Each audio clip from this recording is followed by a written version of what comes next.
Oke, baik teman-teman. Alhamdulillah. Eh, Baik, sebelum saya lanjut, mohon diinfokan apakah suara saya jelas. Tolong dibantu di chat Zoom, Bapak Ibu, teman-teman semua. Oke, siap. Mohon maaf, chat Zoom kami tutup kembali ya. Oke, baik. Bismillahirrahmanirrahim. Kita mulai saja ya, teman-teman ya. Alhamdulillah, pemateri kita, Dr. Nita Priyanti MPD sudah hadir membersamai kita. Di sibuknya beliau, mohon maaf sekali lagi Ibu. Kami membuat Ibu tambah sibuk malam ini. Oke, ya, baik teman-teman. Izin kita mulai pertemuan malam ini. Bismillahirrahmanirrahim. Assalamualaikum warahmatullahi wabarakatuh. Alhamdulillah, salatu wassalam ala habibina Muhammad sallallahu alaihi wasallam. Rabbi syarah li sadri wa yassir li amri wahlul 'uqdatam min lisani yafqahu qawli. Alhamdulillah, yang kami hormati Ibu Dr. Nita Priyanti sebagai narasumber kita malam ini, dan alhamdulillah beliau sudah membersamai kita, dan ini sudah ada lebih dari 500 peserta yang ada di live Zoom kita, kemudian yang ada di live YouTube sudah ada lebih dari 1.000 peserta. Dan teman-teman, insya Allah malam ini kita ulang. Jadi begini Bu, kemarin itu banyak yang minta diulang tuh. Dan kemudian ada beberapa teman-teman yang belum gabung saat itu. Ini malam ini kita mulai kembali ya. Kupas tuntas pembelajaran mendalam meskipun tidak terlalu tuntas sih sebenarnya karena waktu kita ya. Tapi yakin dan percaya teman-teman ya. Kita malam ini dilatih langsung oleh pelatih nasional. Jangan disia-siakan kesempatan ini ya. Jadi tolong fokus siapkan minuman minuman di samping kiri kanan Bapak Ibu ya.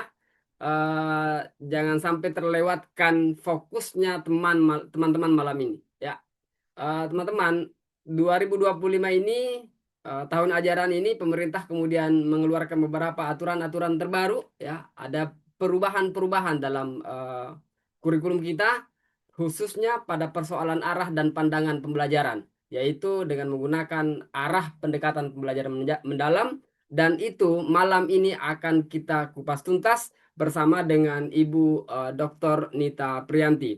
Beliau adalah sekretaris dokter ikatan ya, sekretaris Ikatan Dokter Indonesia, teman-teman ya. Dan beliau juga baru-baru ini sayang sih saya nggak dibawa ya. Beliau juga baru-baru ini mengikuti konferensi internasional apa ya, pertemuan internasional di Shanghai tentang pendidikan anak usia dini, dan beliau saat ini beliau adalah perumus. Saya anggap perumus ya. Mohon maaf ini Bu, saya harus mengatakan ini ya. Beliau adalah perumus kurikulum kita hari ini, teman-teman ya. Bukan hanya hari ini, di tahun 2000 di kurikulum 2013, kurikulum sebelumnya juga beliau ada. Dan alhamdulillahnya malam ini teman-teman beliau hadir.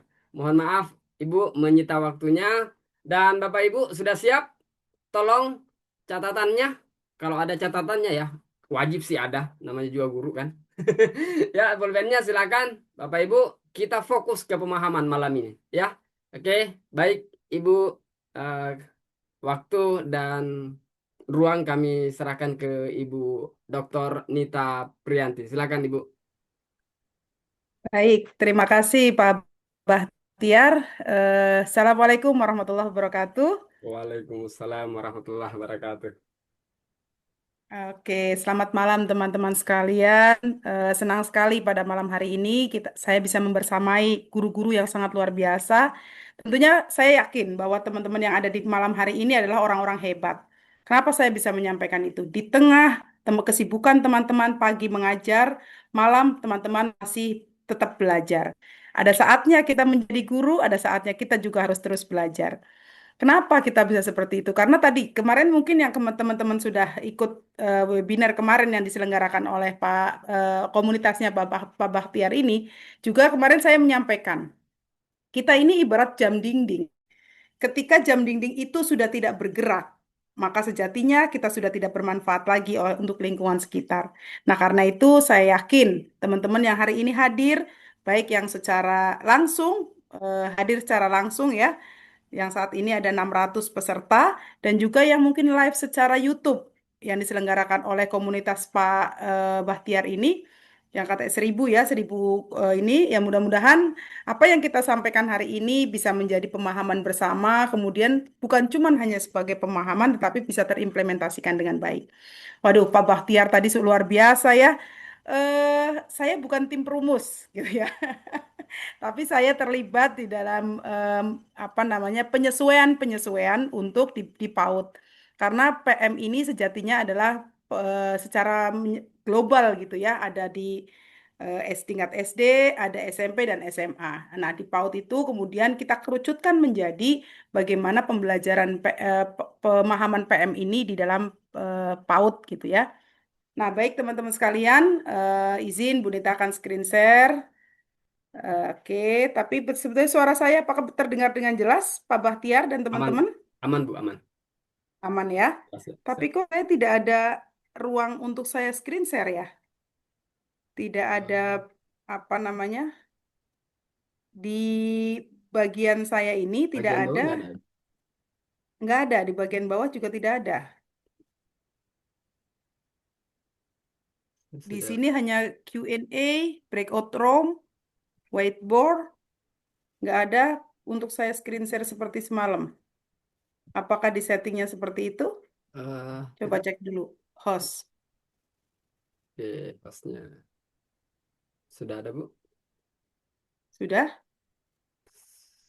Sudah Bu. Share. Belum terlihat, Pak. Oke, bentar. Ah, ah. Sudah ada Bu? Belum Bu? Atau saya jadikan host saja Bu ya? Belum juga, Biar. Pak. Adanya chat, adanya chat, Oh gitu ya. more, sama live. Saya Oke. kirim ke Pak Bahtiar nih ya. Tidak terlihat, Pak. Oke, coba Bu. Di Ibu sudah jadi ini sekarang. Jadi hostnya. Saya jadi hostnya. Ya, sekarang Ibu saya jadikan host. Oke. Sudah bisa Tapi di share screen Bu. tidak terlihat juga tuh, Pak. Oh, gitu. Pak, lihat di itu, Pak. Lihat di apa? WA WA itu. saya. Itu tidak terlihat juga tuh.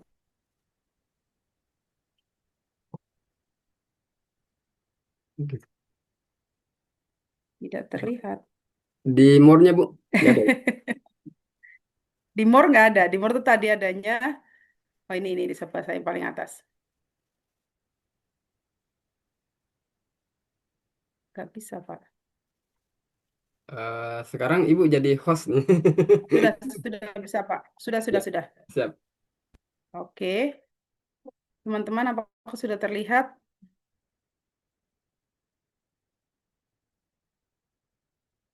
Sudah terlihat, Pak Bahtiar? Oh, sudah. Baik. Baik, teman-teman sekalian.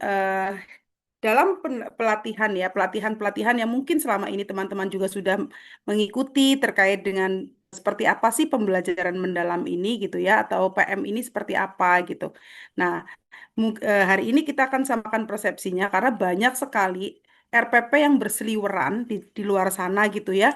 Yang sampai ke RPP-nya adalah RPP berkesadaran, bermakna, menggembirakan. Nah, itu sampai ke kami gitu ya. Dan sampai ke gitu. Saya pikir, waduh, ini banyak sekali kekeliruan yang terjadi di masyarakat dan rasanya akan sulit kalau kita itu tidak mengumpulkan teman-teman untuk sharing terkait dengan yang seperti apa sih pembelajaran mendalam itu gitu ya. Nah, mungkin teman-teman kita akan samakan persepsinya di sini. Saya tidak akan menggarami air laut. Komunitasnya Pak Bahtiar itu adalah guru-guru yang sudah sangat luar biasa, sudah sangat-sangat hebat, yang tersebar di seluruh Indonesia. Pastinya teman-teman bukan gelas kosong. Jadi kita akan lebih banyak berdiskusi di sini ya. Lebih banyak berdiskusi, lebih banyak kita akan dua arah. Jika ada teman-teman yang ingin ditanyakan bisa langsung chat. Jika chatnya sudah dibuka oleh Pak Bahtiar, nanti bisa kita diskusikan melalui chat gitu ya. Baik teman-teman sekalian, dunia saat ini telah mengalami transformasi digital yang sangat luar biasa, termasuk dalam dunia pendidikan.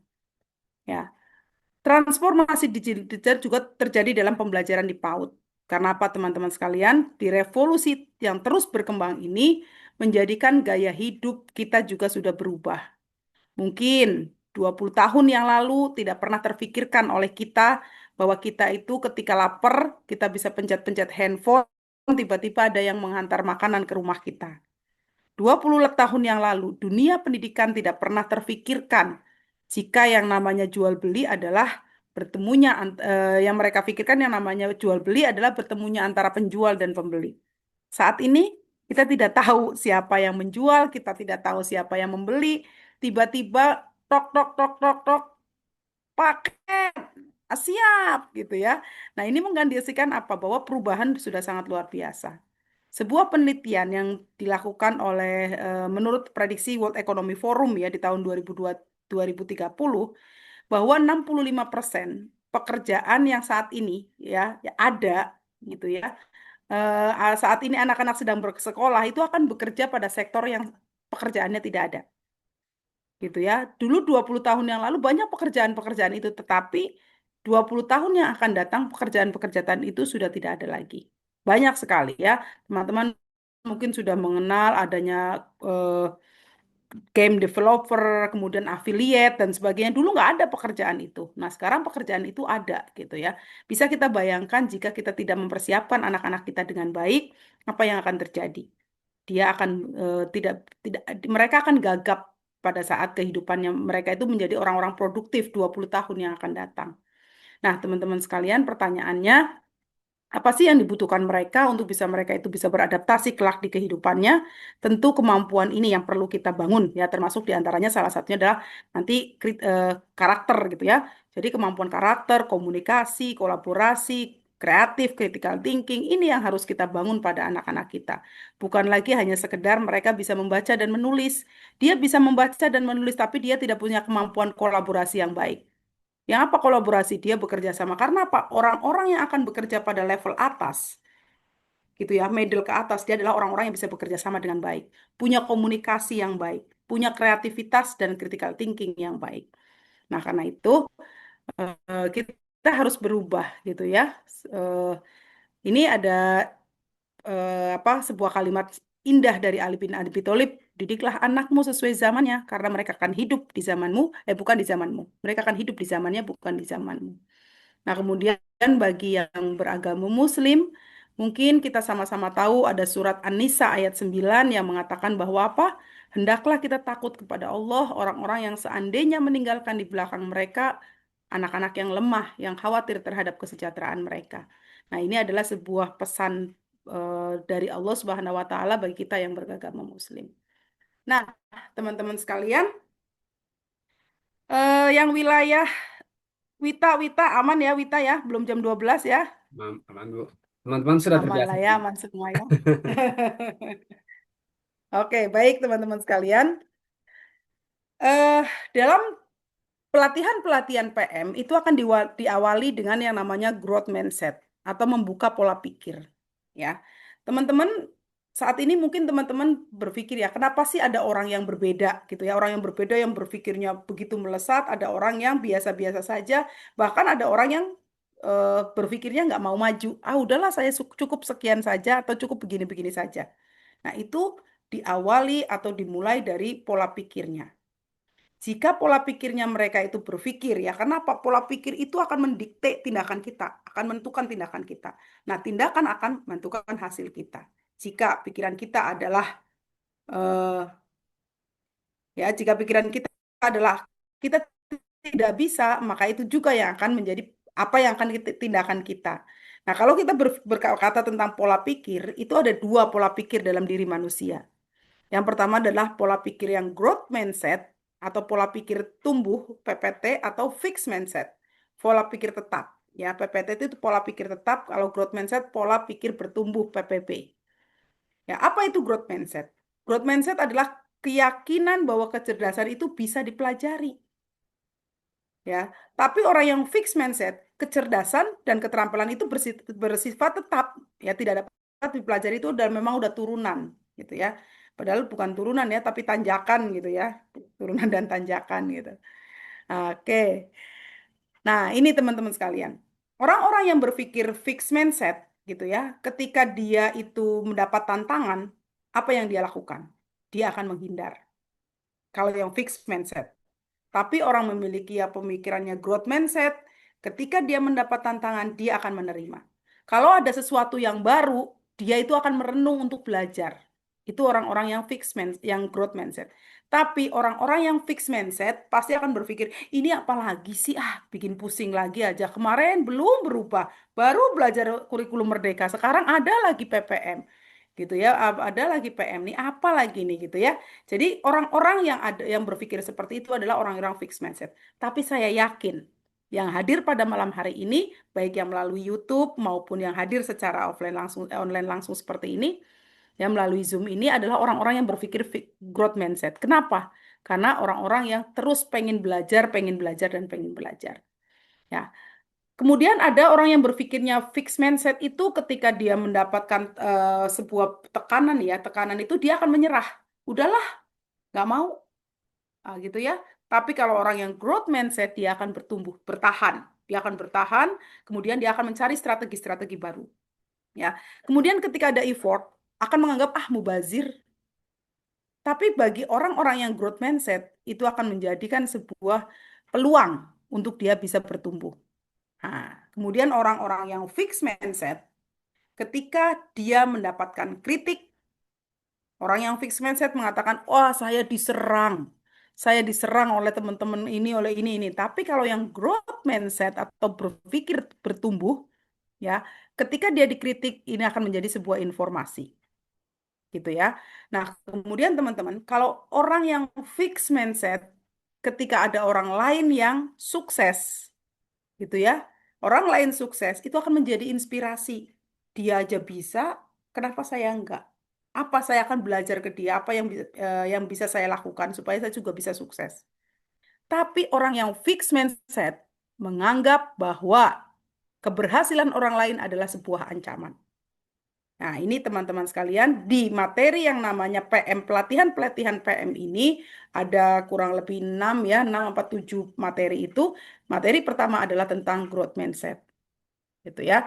Karena apa? Penting sekali kita terkait dengan growth mindset. Apakah growth mindset itu orang menetap? Kalau sudah growth mindset ya udah nggak bisa berubah. Bisa. Bagaimana caranya? Caranya adalah belajar mengenali suara-suara tetap. Apa itu suara-suara berpikir tetap? Suara-suara yang menimbulkan kekhawatiran dalam menghadapi kesulitan. Itu kenal, oh ini ternyata suara-suara negatif ini, kekhawatiran ini adalah fixed mindset.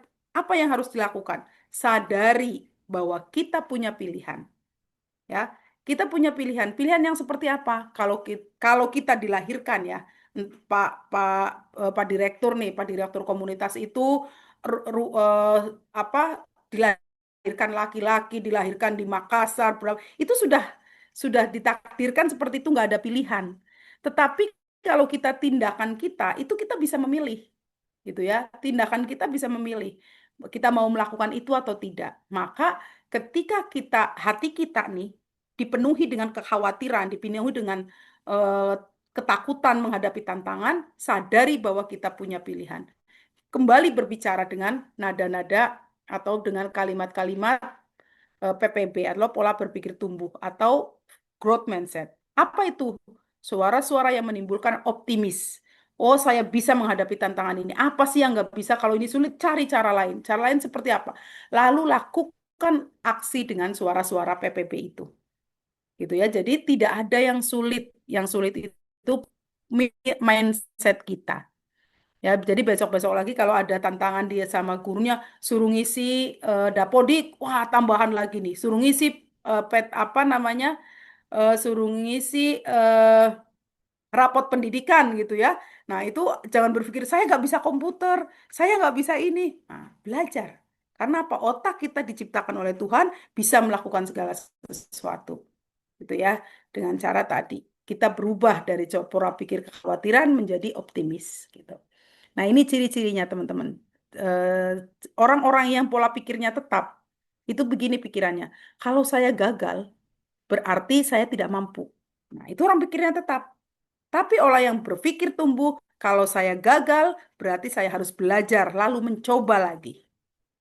Nah, orang yang berpikir tetap akan mengatakan, saya akan menolak saat menerima tugas yang belum pernah saya kerjakan, karena resiko gagalnya besar.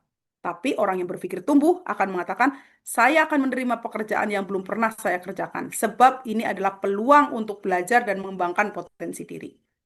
Nah, kemudian orang yang berpikir tetap akan berkata begini, kesalahan menunjukkan kelemahan saya, maka saya akan menghindari. Jadi dia menghindari kesalahan, jadi dia nggak mau berbuat apa-apa. Yang sesuatu yang baru nggak mau. Kenapa? Takut salah, nanti saya dibilang bodoh. Gitu. Tapi kalau orang yang berpikirnya bertumbuh, kesalahan merupakan proses saya untuk belajar. Nah, inilah perbedaan-perbedaan ini yang harus kita tanamkan baik kepada guru maupun kepada anak-anak kita. Jadi nanti kalau murid-muridnya ibu-ibu tuh ya lagi bikin balok, baloknya jatuh, ya hancur gitu ya. Anak-anaknya nyerah, ah udah deh nggak bisa bu guru. Bu gurunya jangan bilang, ganti aja mainan yang itu. Nah, itu bibit-bibit yang namanya fixed mindset tuh. Dia nggak mau berjuang untuk bisa menyelesaikan masalahnya. Karena apa? Sudah difasilitasi bu guru untuk pindah aja ganti yang lain kalau emang nggak bisa. Ah, banyak tuh guru-guru yang begitu, gitu ya. Nah ini, jadi kita juga harus mengajarkan pola pikir bertumbuh pada murid-murid kita, pola pikir bertumbuh pada murid-murid kita, dan hilangkan pola pikir tetap pada murid-murid kita. Ingat Bapak dan Ibu sekalian, bahwa ketika muridnya sudah berpikir tumbuh atau growth mindset, gurunya fixed mindset, murid akan tertulari. Berapa banyak kita akan menciptakan orang-orang yang fixed mindset. Kira-kira fixed mindset akan sukses nggak? Nggak bisa. Ya, orang-orang sukses adalah orang-orang yang mempunyai pemikiran growth mindset. Pemikiran tumbuh. Ini nggak bisa, cari cara lain. Ini nggak bisa, cari cara lain. Gitu ya. Jadi inilah yang ingin kita ciptakan pada murid-murid kita adalah murid-murid yang memiliki kemampuan growth mindset. Oke, baik teman-teman. Sampailah kita pada diskusi kita yang mendalam terkait dengan pembelajaran mendalam. Ya, apa sih pembelajaran mendalam itu? Nah, pembelajaran mendalam itu merupakan pendekatan yang memuliakan. Nah, memuliakan siapa? Memuliakan antara guru dengan murid, murid dengan murid. Dimuliakan dengan apa? Dengan menekankan suasana belajar dan proses yang berkesadaran, bermakna, dan menggembirakan. Jadi prosesnya, dalam proses belajar yang kepada anak-anak itu, mereka sadar apa yang sedang dipelajari. Pelajaran yang dia terima atau materi atau topik atau tema yang dia terima itu bermakna untuk hidupnya. Ada value yang kita ajarkan untuk anak-anak kita. Dan menggembirakan. Menggembirakan itu apa? Nah, ini yang sering salah terjadi gitu ya. Menggembirakan itu dimaknai dengan tepuk-tepuk, ice breaking, dan sebagainya. Padahal yang menggembirakan itu bukan seperti itu. Nanti kita akan bahas satu persatu secara mendalam apa itu berkesadaran, bermakna, dan menggembirakan. Melalui apa? Olah pikir, olah hati, olah rasa, dan olahraga. Secara holistik dan terpadu. Kita ingin anak-anak Indonesia itu bukan hanya pinter, tapi dia juga punya empati. Ya, empati saja juga tidak cukup. Kenapa? Dia harus punya eh, sehat, jiwa yang sehat dengan cara apa? Dengan olahraga. Sehat gitu ya, dengan kinestetik dalam dirinya. Sehingga apa? Dia akan menjadi manusia Indonesia yang seutuhnya. Caranya dengan apa? Caranya adalah dengan mengolah hati, olah pikir, dan olah rasa itu secara berkesadaran, bermakna, dan menggembirakan. Inilah yang ingin kita bangun pada murid-murid kita ya yang menjadi murid kita saat ini di PAUD gitu ya. Nah, ini sebetulnya endingnya, ending akhirnya itu mereka akan seperti apa sih? Kita akan mewujudkan dimensi profil lulusan. Nah, ada 8 dimensi profil lulusan. Yang kemarin teman-teman mungkin mengenal 6 dimensi profil lulusan. Sekarang kita akan mengenal 8 dimensi profil lulusan. Ada tambahan 2 dari dimensi yang lama, yaitu kesehatan dan komunikasi. Karena kesehatan juga salah satu tujuan pendidikan Indonesia adalah menciptakan, mewujudkan anak Indonesia yang sehat. Nah, ini teman-teman. Jadi nanti endingnya dalam proses belajar yang kita lakukan nih, pada saat intrakurikuler, kokurikuler maupun apapun yang kita lakukan ya, termasuk budaya budaya sekolah gitu ya. Tujuannya untuk apa? Untuk mencapai 8 dimensi profil lulusan ini. Nah, ini teman-teman. Apa itu 8 dimensi profil lulusan.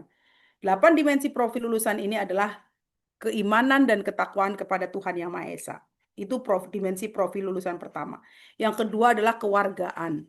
Ketiga adalah kreativitas. Kita ingin menciptakan anak-anak yang kreatif, yang punya kemampuan berpikir kritis, kemudian bisa berkolaborasi atau bekerja sama, kemandirian, kesehatan, dan komunikasi. 8 dimensi profil lulusan ini akan kita bangun pada anak-anak kita melalui aktivitas yang berkesadaran, bermakna, dan mengembirakan dengan melalui apa tadi? Olah hati, olah rasa, eh, olahraga, dan sebagainya.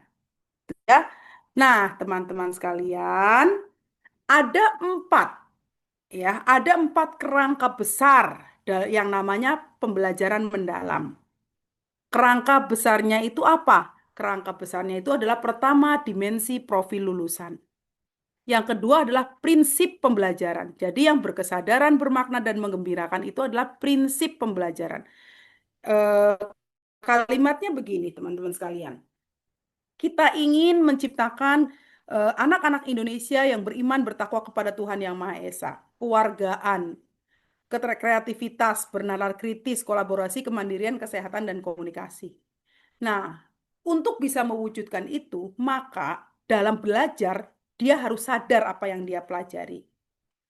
Pembelajaran yang kita berikan itu harus bermakna, serta menggembirakan.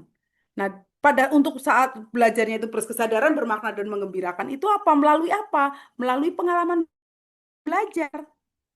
Pengalaman belajar yang seperti apa? Pengalaman belajar yang memahami, ya, proses alami yang memahami, mengaplikasi, dan merefleksi. Nah, gitu ya.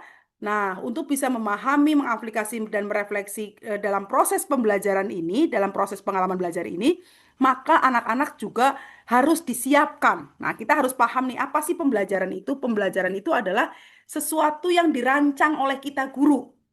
Ah, kalau anak itu belajar adalah secara alami memang dia itu bisa belajar, tapi kalau pembelajaran adalah eksternal dari guru-guru yang menyiapkan berbagai eh, ragam main untuk anak-anak bermain. Nah, maka di kerangka belajar ini teman-teman, apa yang dilakukan oleh kita?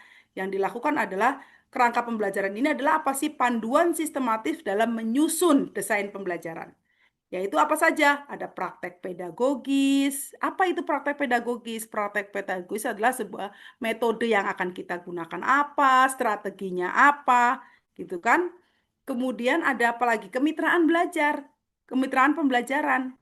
Apa itu kemitraan pembelajaran? Dari topik atau tema yang kita mau ajarkan pada anak-anak, kita bisa bermitra dengan siapa? Bisa bermitra itu tidak harus dari luar ya, bisa juga dengan guru yang ada di sekolah, bisa juga dengan kalau di sekolah lebih tinggi ya SD, SMP, SMA itu bisa antar kelas dan sebagainya gitu ya. Kemudian ada lingkungan pembelajaran. Apa itu lingkungan pembelajaran? Segala sesuatu yang dilakukan oleh guru menata lingkungan main untuk anak bisa belajar dengan baik, memahami tema atau topik yang sedang diajarkan. Nah, kemudian pemanfaatan digital.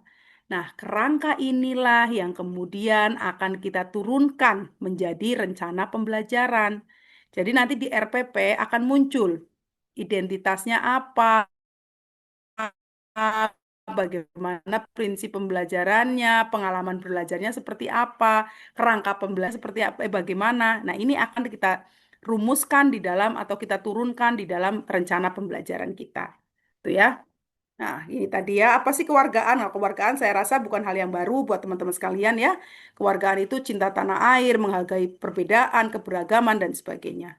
Oke, kalau ini saya skip aja. Nah, ini prinsip pembelajaran PM, pembelajaran mendalam. Banyak teman-teman ini masih bingung apa sih yang namanya berkesadaran di prinsip. Tadi kan prinsip pembelajaran itu berkesadaran. Berkesadaran itu yang seperti apa? Berkesadaran adalah kenyamanan peserta didik dalam belajar, di mana anak-anak itu nyaman karena apa merasa dihargai gitu kan. Nah, itu adalah berkesadaran. Kemudian berfokus, konsentrasi dan perhatian. Kemarin saya udah bercerita ya waktu Bu Nita itu selalu mengikuti tadi yang disampaikan Pak Ketua ya, Pak Direktur ya, Pak Bahtiar itu selalu mengikuti PCERA. PCERA itu adalah Pacific Early Childhood Education, di mana kita itu selalu setiap tahun itu studi banding, mengikuti konferensi PAUD tingkat Asia Pasifik. Nah, di beberapa negara ya, termasuk kemarin di Shanghai, sebelumnya di Taiwan gitu ya, anak-anak itu ketika belajar, dia nggak peduli dengan orang-orang di sekitarnya, meskipun kami banyak yang nonton mereka. Mereka nggak peduli gitu ya. Saat di Taiwan itu anak-anak sedang sedang asik gitu, asik sekali bikin sepeda. Mereka menggunakan gergaji, anak TK menggunakan gergaji, bikin sepeda gitu ya. Mereka sudah mendesain, membuat sepeda dari proyek yang mereka buat. Mereka sudah membuat proyek bikin sepeda, ditonton oleh banyak orang, mereka nggak peduli, mereka fokus gitu ya. Nah, sementara di kita masih mewarnai sepeda. Jauh banget ya gapnya ya. Gitu ya. Oh, di sana negara sana udah bikin sepeda proyeknya, kita masih mewarnai sepeda. Gitu. Nah, mereka konsentrasi perhatian karena apa? Karena apa yang dia lakukan itu mereka tahu, mereka sadar apa yang dia lakukan. Kenapa dia memilih itu? Ya, kalau kita anak-anaknya itu masih pada pingsan. Kenapa masih pada pingsan sampai di sekolah? Dia nggak tahu apa yang mau dipelajari. Coba kalau ditanyain. Nah, hari ini belajar apa? Nggak tahu. Pasti itu yang dijawab. Ya, kenapa? Mereka banyak nggak menyadari apa yang mereka sedang pelajari. Gitu ya. Jadi yuk mulai sekarang teman-teman Bapak Ibu guru yang luar biasa ini kita membangun kesadaran mereka belajar. Dengan cara apa? Dengan cara memberikan kesempatan peserta didik untuk memilih pengen membuat apa sesuai dengan imajinasinya. Kemudian tanyakan ke mereka alasan mengapa mereka memilih itu. Sehingga dia betul sadar dia belum tahu apa yang sedang dilakukannya. Kadang-kadang nggak mau cuma ngikutin kata bu guru. Ya udah yang satunya meronce, satunya mewarnai, satunya kolase, menggunting. Ya udah mereka melakukan itu karena direct dari guru, karena perintah dari guru bukan dari apa yang ingin dia sadari lakukan gitu. Ya. Jadi ke depan teman-teman sekalian, yuk kita mulai pembelajaran pembelajaran itu harus bermakna untuk apa harus berkesadaran. Mereka memilih sesuatu itu atas pilihannya. Mereka melakukan itu, dia tahu kenapa dia memilih itu. Gitu ya, ketika dia mau membangun gedung, kenapa kamu membangun gedung itu? Tanyakan. Gitu ya. Kemudian apalagi yang berkesadaran? Keterlibatan peserta didik dalam mengembangkan strategi belajarnya. Satu contoh kemarin itu Bu Nita pernah contohkan. Ada tema atau topik yang sedang diajarkan itu adalah tentang banjir. Ya, karena di Jakarta itu sering banget banjir, kita membahas banjir. Pada saat itu, anak-anak itu sedang berkumpul, asik berkumpul itu tiba-tiba mereka ngobrol. Nah, akhirnya mereka bikinlah yang namanya gorong-gorong panjang. Kita nggak tahu ya apa yang akan mereka lakukan. Ternyata mereka setelah kita tanya apa sih yang ingin kamu buat, ternyata mereka membuat gorong-gorong panjang. Awalnya mereka menempelkan kalau mungkin di sini ada teman-teman yang dari Tangerang Selatan gitu ya, daerah Pamulang eh, itu ada sekolah di sini tuh bimbingan Bunita ya. Mereka itu nempelin paralon. Mereka nempelkan paralon itu pertama adalah menggunakan lem glukol, lem kertas. Kira-kira paralon nempel nggak? Nggak bisa nempel. Akhirnya kita diamkin aja, kita hanya menanyakan, kenapa terus pakai apa kira-kira supaya bisa nempel? Terus mereka pikir lagi, pakai double tip coba bisa nggak Bunda? Coba silahkan dicoba. Mereka coba pakai double tip, nempel sebentar. Kemudian pecah lagi. Mereka nggak bisa, ya nggak bisa. Akhirnya mereka mikir, oh pakai double tip. Nah pakai double tip mereka lama-lama mereka bisa tuh. Kita tanyain kenapa sih nak harus panjang? Supaya sampai ke laut. Kenapa harus sampai ke laut? Supaya alirnya mengalir sampai ke laut. Terus sekolah kita nggak kebanjiran, Bunda. Oh, ternyata yang ada dalam pikiran mereka adalah mereka pengen membuat gorong-gorong panjang supaya sampai airnya ke laut. Karena apa? Tadi sedang dibahas tentang membahas tentang banjir, bahayanya banjir, empati orang-orang yang terkena banjir, kita putarkan video, ternyata itu sangat berkesan buat anak-anak, akhirnya dia melakukan sesuatu. Nah, ini yang kita harapkan pada anak-anak itu, mereka punya strategi yang tadi, strategi belajarnya pengen seperti apa, gitu ya. Kemudian terbuka dengan perspektif baru, dari dia tahu hanya sekedar air, sampai kemudian dia paham bagaimana itu air karena di apa air itu mengalir, bagaimana kemudian sampai pada tahapan penyerapan air menjadi air hujan. Itu adalah satu pemahaman mendalam berkesadaran ya. Dia menyadari kenapa dia memilih itu. Nah, kemudian ini bermakna. Apa sih bermakna? Bermakna adalah kontekstual dengan kehidupan yang nyata atau relevan. Jadi kalau tadi Bu Nita menceritakan tentang apa banjir itu ya karena memang relevan kehidupan nyata pada saat di Jakarta itu banyak sekali banjir gitu ya.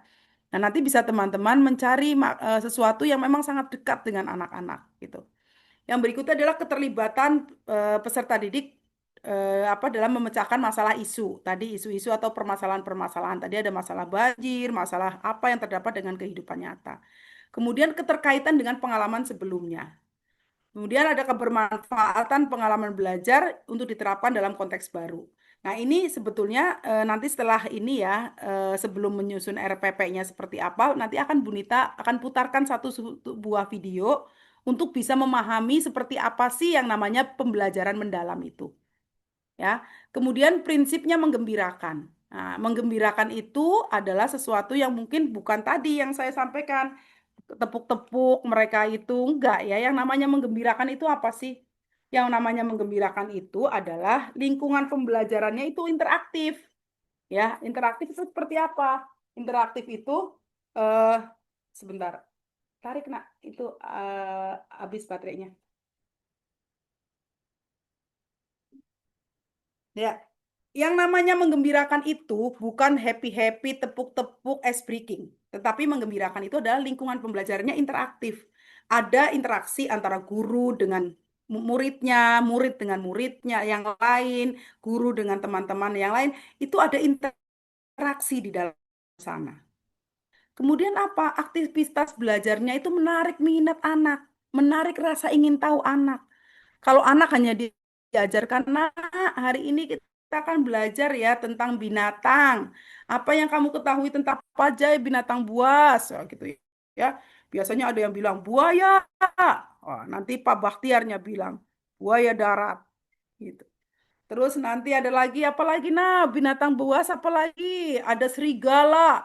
Weh, Pak Bakhtiarnya nambahin serigala berbulu domba gitu ya. Nah, itu banyak sekali guru-guru di kita ini mengajarkan mereka itu hanya sekedar pengetahuan. So what? Ada apa kalau dia itu sudah tahu tentang binatang berkaki empat apa, binatang berkaki dua apa efeknya, apa manfaat untuk dirinya? Gak ada, hanya sekedar tahu. Nah, itu nggak menggembirakan untuk mereka gitu ya. Kemudian apalagi menginspirasi. Menginspirasi itu pembelajaran itu menginspirasi dia untuk melakukan sesuatu. Melakukan sesuatu misalnya contoh pada saat temanya adalah kendaraan gitu ya. Temanya kendaraan mungkin ya terus atau transportasi pada saat diskusi dan sebagainya itu kemudian eh, apa muncullah anak-anak pengen membuat mobil, pengen membuat apa gitu ya. Dia itu terinspirasi dari pembelajaran yang dia dapatkan. Kemudian apalagi adanya tantangan yang memotivasi. Ya, tantangan yang memotivasi. Nah, ini yang terpenting teman-teman sekalian. Terciptanya keberhasilan belajar atau aha moment. Ini yang terpenting, yang tidak pernah, yang jarang disentuh oleh teman-teman sekalian. Apa itu aha moment? Aha moment itu tadi, misalnya contoh, pakai ini dia nggak bisa. Tadi ya pakai glukol dia nggak bisa, pakai double tip nggak bisa. Ternyata tiba-tiba dia bisa setelah menggunakan apa? Setelah dia menggunakan eh, apa yang lem hitam apa tuh namanya? Itu ya ternyata bisa. Nah, yes, kata dia bisa. Nah, itulah terjadi yang namanya keberhasilan tercapainya keberhasilan belajar. Atau mungkin pengetahuan sebelumnya. Nah, teman-teman tuh yang namanya taunya itu yang namanya menggembirakan itu tepuk-tepuk, menggembirakan itu taunya adalah ice breaking. Nah, itu yang namanya menggembirakan. Ternyata malam hari ini belajar dengan Bunita, teman-teman baru tahu. Oh, yang menggembirakan itu ternyata ada terciptanya aha moment, memberikan ruang prakarsa untuk kreativitas anak. Baru tahu tuh. Oh, ada kalimat, oh, itulah yang namanya aha moment, keberhasilan belajar. gitu ya. Ada sesuatu pengetahuan baru yang kemudian nantinya menjadi tindakan teman-teman sekalian. Oh, sudah tahu nih yang namanya menggembirakan. Nah, itu yang namanya aha moment. Nah, izin Pak Bahtiar, karena ini sebelum ke pengalaman belajar, saya akan memutarkan satu buah video. Video ini adalah menggambarkan secara menyeluruh dari A sampai Z-nya proses menggembirakan prinsip belajar ini. Di sini ya.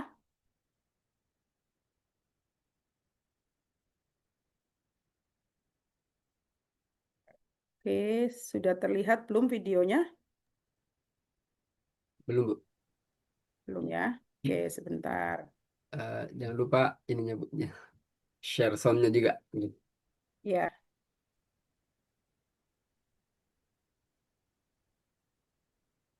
oke, saya akan kirim.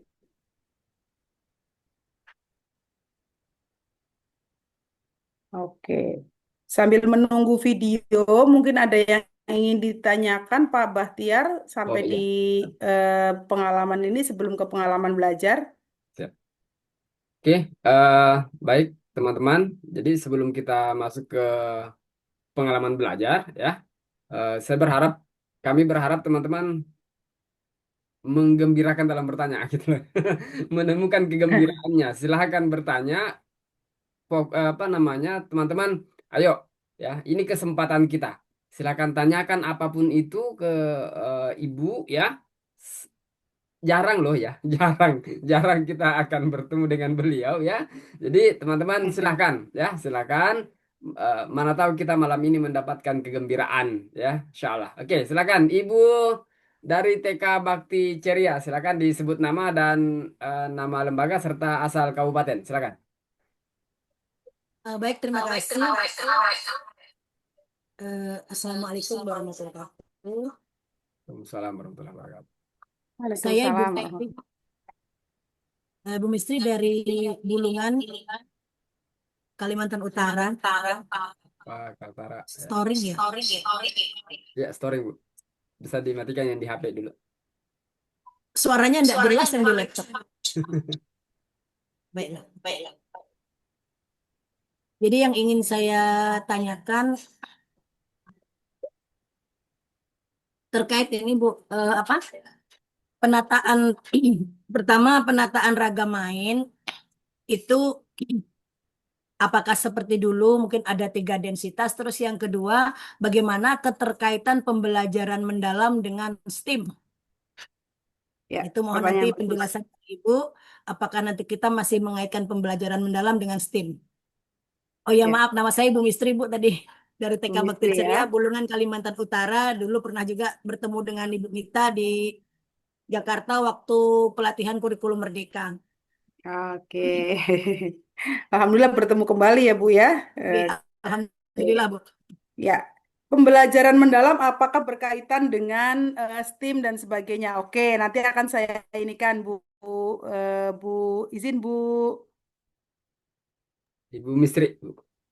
Bu Misri. Oh ya. Oke, Pak Bahtiar mohon izin. Ini Ya Bu, pertanyaan Bu Misri itu saya jawab dengan video, boleh saya boleh, kirimkan boleh. ke Pak Bahtiar. Sudah saya kirim ke Pak Bahtiar tuh. Kebetulan di Oh, saya itu nggak terdownload juga. Coba saya kirim ke Bapak. bentar, Bu. Bapak yang putarkan dari situ. Nah, nanti jawabannya bisa lihat dari sini. Terletak di kaki gunung. Oke, siap, siap, Bu. Saya download dulu, Bu, kalau gitu. Nggak apa-apa ya. Jawaban pertanyaan Ibu itu ada di video yang saya kirimkan. Jadi nanti biar sekalian ini. Oke,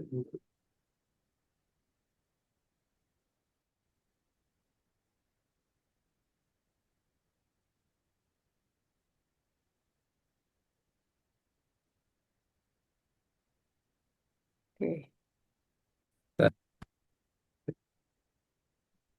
Sekolah kami terletak di kaki Gunung Gede Parango yang dikelilingi oleh alam yang asri dan udara yang sejuk. Teman-teman, Air menjadi sumber belajar yang paling dekat bagi lihat anak-anak apa saja kami. yang teman-teman lihat. Sungai, Sungai, teman-teman lihat. batu, Di hari pertama, kami mengajak anak-anak untuk melakukan kegiatan eksplorasi air di sungai. Pasir, ternyata di dalam sungai ada pasir. Anak belajar keseimbangan saat berjalan di atas batu yang licin, melatih motorik kasar saat memanjat, dan mengasah rasa ingin tahunya saat mengamati serangga dan aliran air.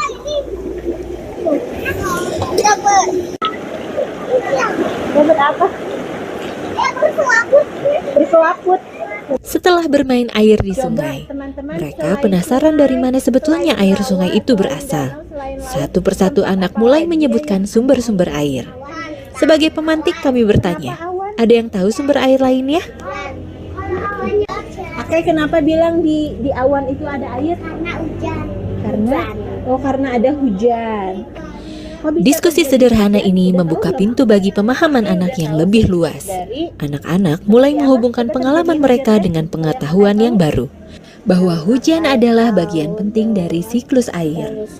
Dari laut, dari laut menguap, menguap lalu ke awan, terus nanti lalu menjadi awan. kalau airnya udah banyak nanti hujan. Terus jadi turun hujan. Oh, Akai udah tahu. Nah, teman-teman, sekarang kita akan mengenal air lebih dekat. Gimana ya rasanya kalau kita pegang secara langsung air ini? Oke, boleh coba kalian pegang nih kayak Umi gini. Gimana rasanya? Dingin, terus segar. Ada suaranya. Coba kalau ada suaranya. Berikut kegiatan mengenal konsep mengambang dan tenggelam. Dan pada kegiatan inti, anak melakukan percobaan air meresap, mengenal volume air, dan memindahkan air. Cepat banget meresapnya. Pada kegiatan ini, anak mengenal konsep ukuran dan volume. Anak belajar konsep awal matematika, seperti lebih banyak, lebih sedikit, penuh, kosong, dan yang lainnya. Hari berikutnya, anak-anak kembali dengan rasa ingin tahu yang masih tinggi. Kali ini, guru mengajak mereka memahami lebih dalam tentang siklus air. Terjadilah namanya evaporasi. Evaporasi itu adalah proses perubahan wujud dari cair. Dengan alat peraga sederhana, anak-anak diajak membayangkan perjalanan air menguap dari laut, membentuk awan, lalu turun sebagai hujan.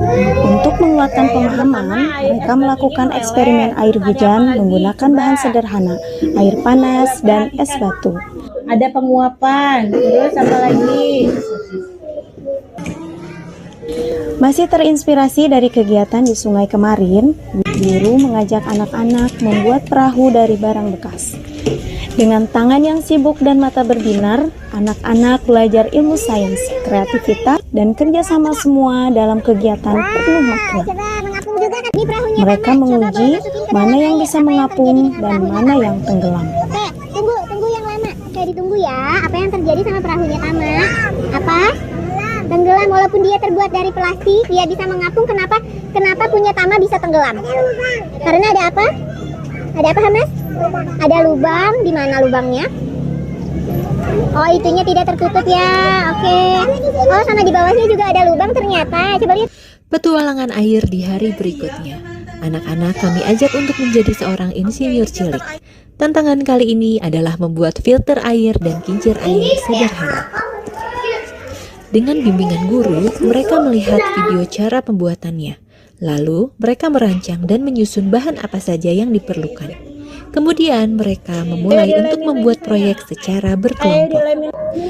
Penilaian dilakukan secara formatif melalui observasi terhadap berbagai aspek perkembangan anak.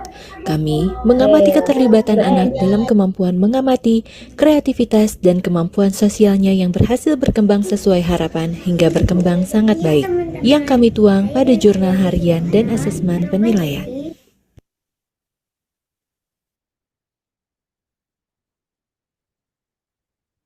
Halo teman-teman, kami dari kelompok pembuat kincir air.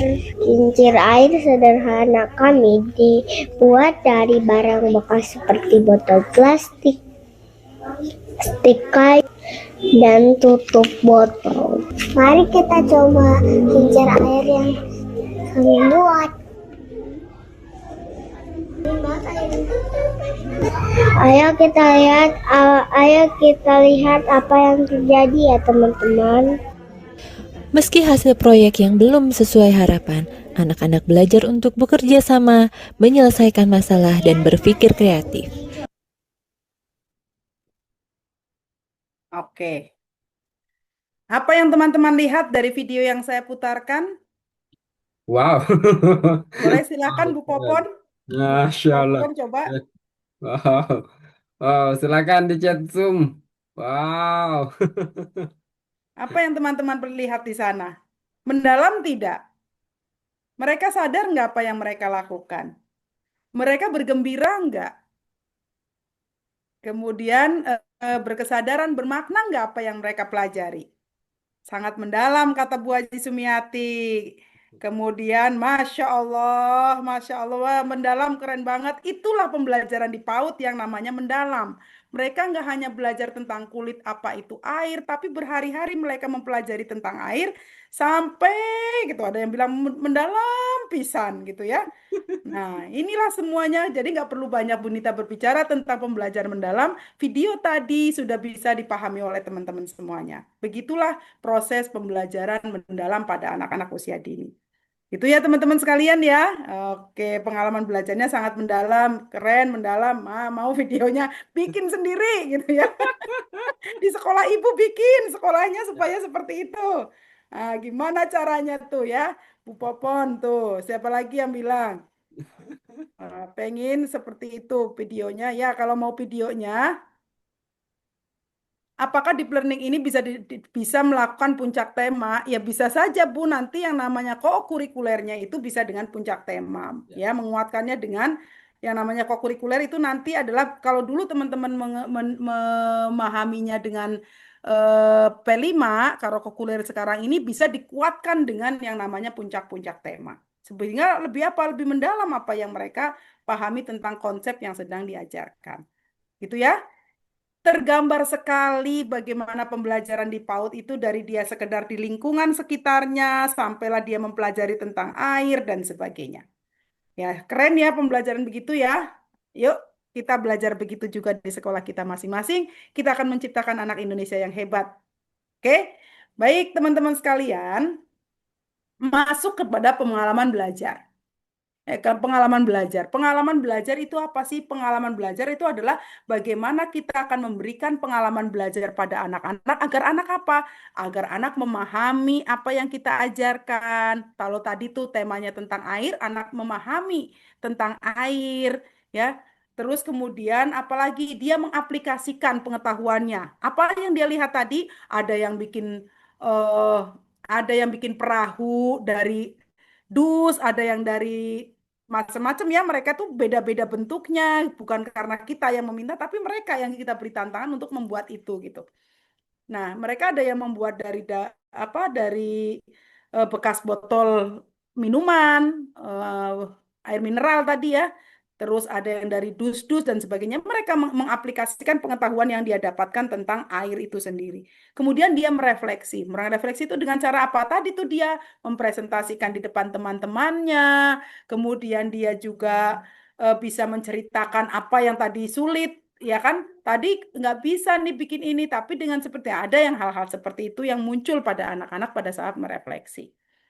Nah, teman-teman, pada saat nanti anak-anak bermain, belajar gitu ya, dalam proses belajar, yang tadi memahami, mengaplikasi, dan merefleksi, kita akan menemukan yang namanya eh, bagaimana kita menilai pemahaman anak tentang konsep yang kita ajarkan, tentang pengetahuan yang kita ajarkan.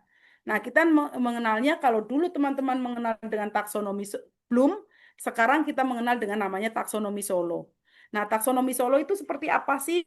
Nah, taksonomi Solo itu seperti ini. Ada prestruktural, unistruktural, multistruktural, relasional, dan extend abstrak. Izin Bunita juga nggak mau berteori. Ada sedikit materi yang ingin Bunita share gitu ya, supaya menjadi pemahaman mendalam juga untuk teman-teman. Yang namanya taksonomi Solo itu seperti ini. Nah, misalnya contohnya adalah tema atau topiknya adalah tentang kebersihan lingkungan misalnya. Bunita akan screen share lagi.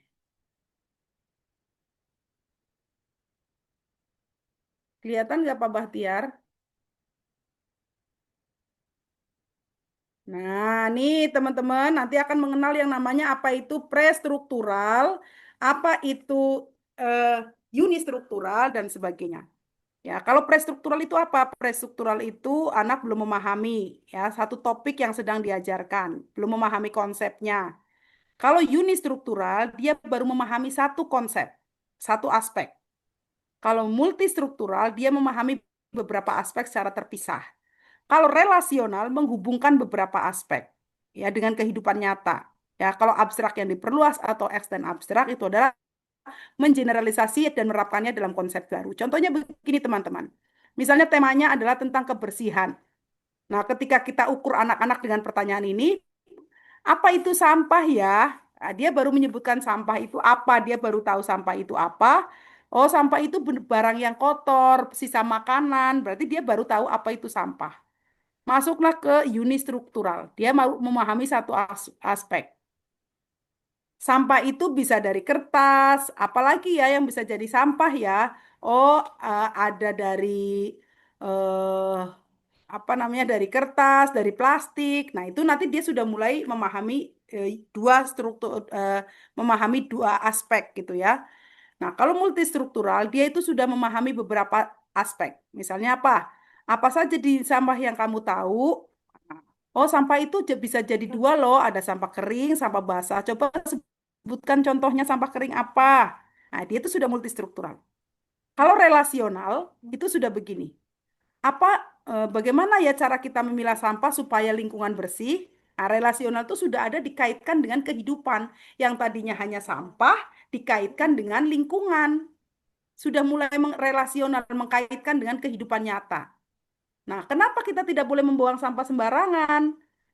Karena nanti banjir, karena nanti gotnya mampet, sudah mengkaitkan dengan kehidupan nyata. Nah, itu sudah relasional. Kemudian kalau extend abstrak, itu adalah dia sudah mulai berimajinasi. Kalau semua anak membuang sampah dan memilahnya, kira-kira apa yang terjadi dengan bumi kita? Nah, itu sudah mulai berimajinasi. Bagaimana ya kalau kita membuat mainan dari bahan-bahan bekas ini? Apa yang bisa kita buat? Nah, itu sudah mulai kalau di dalam tahapannya taksonomi Bloom Belum. itu udah C6.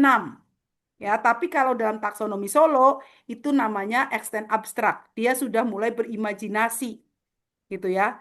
Supaya apa? Supaya extend abstrak itu anak itu sudah memahami tentang bagaimana dia menjaga lingkungan dan apa yang akan dia lakukan supaya lingkungan ini bersih.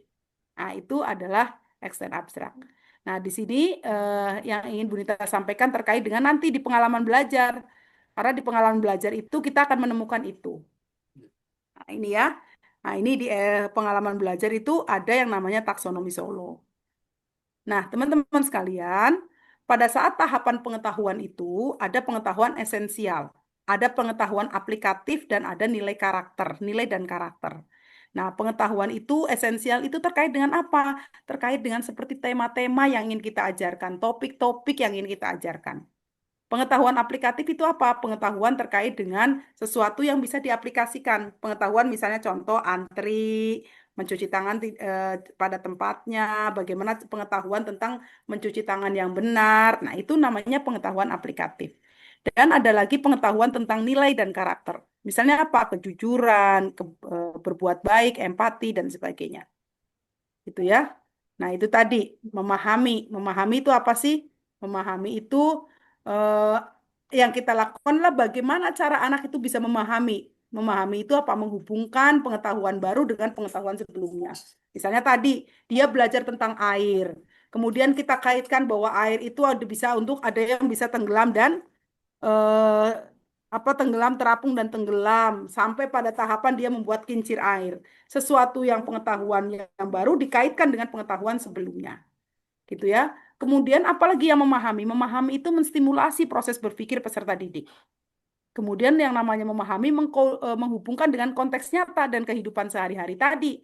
Ya, memahami itu anak-anak diajak keliling ke sekolah, masuk ke air gitu ya, main di sungai itu supaya dia itu memahami tentang topik yang akan kita ajarkan. Kalau kita bisa ngapain aja, kita bisa memutarkan video gitu ya supaya anak memahami tema yang akan kita ajarkan. Kemudian apa? Memberikan kebebasan eksploratif dan kolaboratif. Tadi ya pada saat memahami itu kita juga melihat anak-anak bereksplorasi kerjasama, dan sebagainya. Kemudian menanamkan nilai-nilai moral dan etika, serta nilai-nilai positif. Nilai-nilai moralnya apa misalnya? Nilai-nilai moralnya adalah dengan menjaga lingkungan tadi supaya sungainya itu bersih. Kemudian ada nilai-nilai positif yang bisa kita ajarkan. Jadi teman-teman, ketika kita pembelajaran disebut pembelajarannya itu mendalam adalah ada value yang ingin kita ajarkan pada mereka. Bukan hanya sekedar mereka tahu atau paham tentang satu tema. Misalnya temanya tentang binatang, oh binatang itu ada binatang buas, binatang ternak, dan nggak ada value apapun yang ingin kita ajarkan. Nah, jadi semua materi-materi atau topik-topik itu ada value yang ingin kita ajarkan. Gitu ya. Terus mengaplikasi. Mengaplikasi itu tadi menghubungkan konsep baru dengan pengetahuan sebelumnya. Tadi mengaplikasi dia tahu tentang air, kemudian yuk diberi tantangan untuk membuat perahu. Nah, itu sudah mulai mengaplikasikan pengetahuan. Dia sudah tahu tuh informasi sebelumnya tentang bagaimana terapung dan tenggelam. Terus dia mencoba tuh, ada dia bikin perahu, perahunya itu ternyata ada yang tenggelam, ada yang terapung gitu ya. Kenapa bisa tenggelam? Padahal sama-sama dari plastik. Katanya tadi kan dia sudah ngecek dulunya.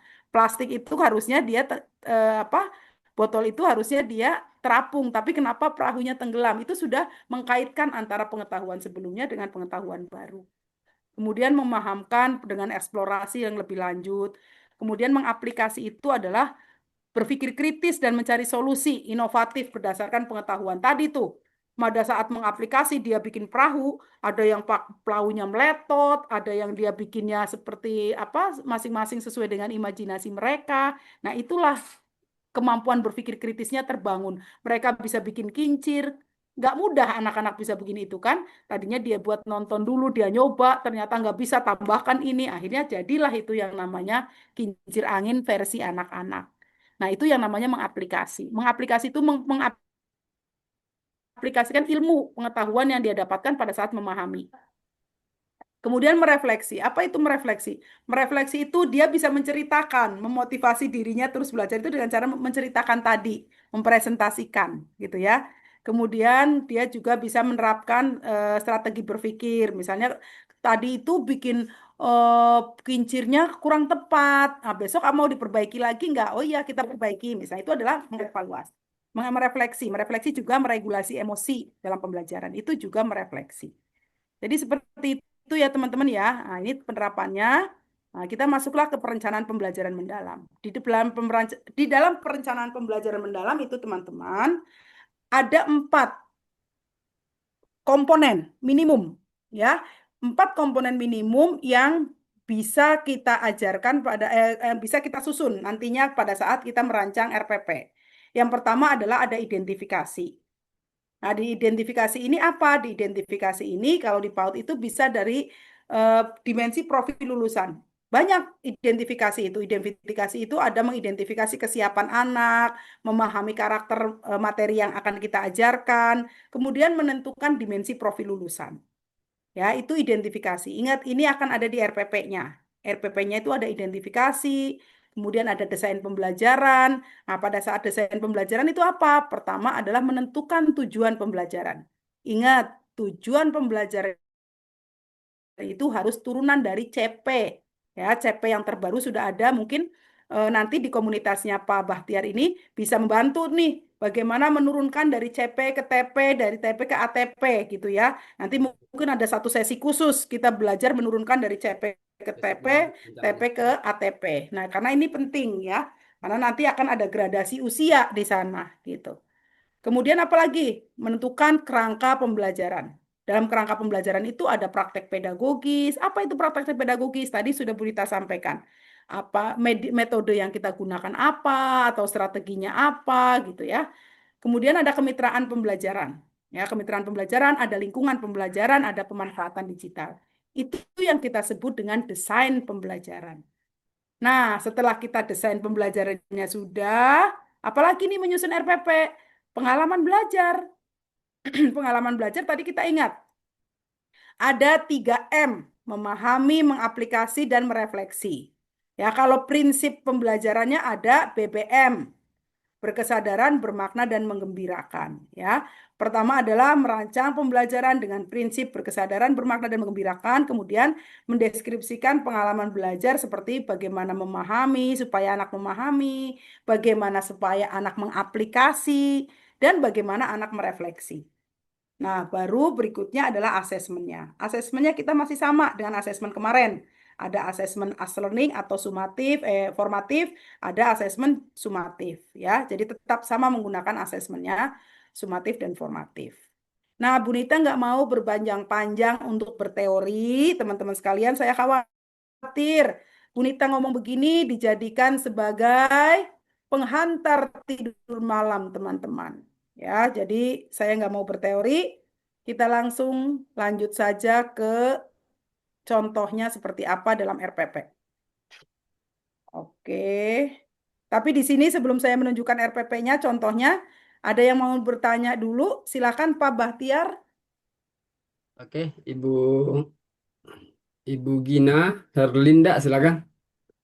Ibu Gina, silakan. Ibu Baik, disebutkan baik, nama dan asal Bu ya. baik Pak Batira, terima kasih atas kesempatannya. Mohon maaf, Bunda, saya tidak buka, eh ini masih off kamera, nah, agak sinyalnya agak ngelag ini Bun. Ya, nggak Eh, apa-apa Bu Hilda, ya, nggak saya apa-apa Bu dari Gina. Jambi, Pak Bahtiar. Alhamdulillah sudah bisa bergabung dengan Pak Bahtiar mulai dari tahun 2020, semasa Corona. Alhamdulillah, teman-teman pun sudah banyak yang bisa dihibahkan ilmunya, Pak. Alhamdulillah. Nah, di sini dari penjelasan Bunda Nita tadi, mungkin Bunda Nita kami minta apa persamaannya dan apa perbedaannya apabila kita melaksanakan di dalam PM dan kegiatan pada kegiatan saintifik. Nah, pada kegiatan saintifik sepertinya hampir sama penilaian kita, pelaksanaan kegiatannya tadi hampir sama kalau kalau saya mengamati dari kegiatan mulai dari mengamati air, main di air, apa yang terjadi di air, bagaimana kita mengeksplornya kembali gitu Bun. Nah, jadi kalau Ya, hampir sama, mungkin 60% dari apa kegiatan yang kita laksanakan hampir sama. Nah, apa yang nampak lebih perbedaannya gitu Bun. Mungkin itu Bunda. ya, Assalamualaikum ya. warahmatullahi wabarakatuh. Waalaikumsalam Waalaikumsalam warahmatullahi warahmatullahi wabarakatuh. wabarakatuh. Silakan Bu, Nah, langsung saja. pertanyaan bagus dari Bu Gina. Mungkin ini juga mewakili teman-teman. Ya, Apa dong betul. bedanya antara pembelajaran saintifik dengan pembelajaran mendalam? Iya, Gitu ya. Pembelajaran saintifik itu juga bagian dari pembelajaran mendalam. Karena apa? Di dalam saintifik itu anak mengamati, anak menanya, anak mengasosiasi. Supaya apa? Supaya ya itulah yang namanya pembelajaran mendalam. Jadi saintifik itu adalah bukan perbedaannya, tapi iya, bahwa saintifik itulah sebetulnya adalah pembelajaran mendalam. Seperti itu. Jadi pembelajaran mendalam itu tadi, kalau di dalam saintifik itu anak-anak diberikan kebebasan untuk memilih apa yang ingin dia lakukan, kemudian di dalam saintifik yang dilakukan itu juga anak mengamati sesuatu, itulah yang namanya pembelajaran mendalam. Gitu, Bu. Ya. Jadi saintifik itu adalah bagian dari pembelajaran iya, mendalam. Seperti iya. itu. Jadi seperti itu Pembelajaran Ibu mendalam Gina itu ya. banyak sekali, ada scientific approach, ada juga dengan problem based learning, project based learning, contextual learning. Itulah yang nanti namanya praktek pedagogis di Iya. dalam RPP.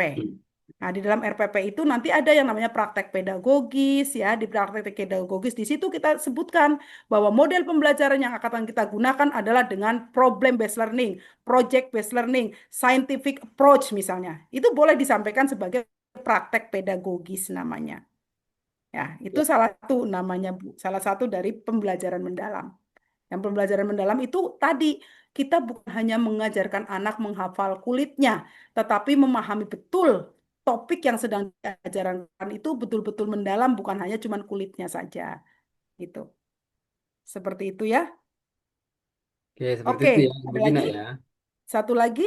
Ya, silakan Ibu Hadrah. Eh, Ibu Hadrah dari TKIT Al-Ikhlas.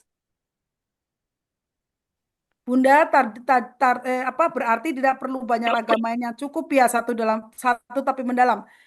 Raga main yang cukup juga nggak apa-apa kan.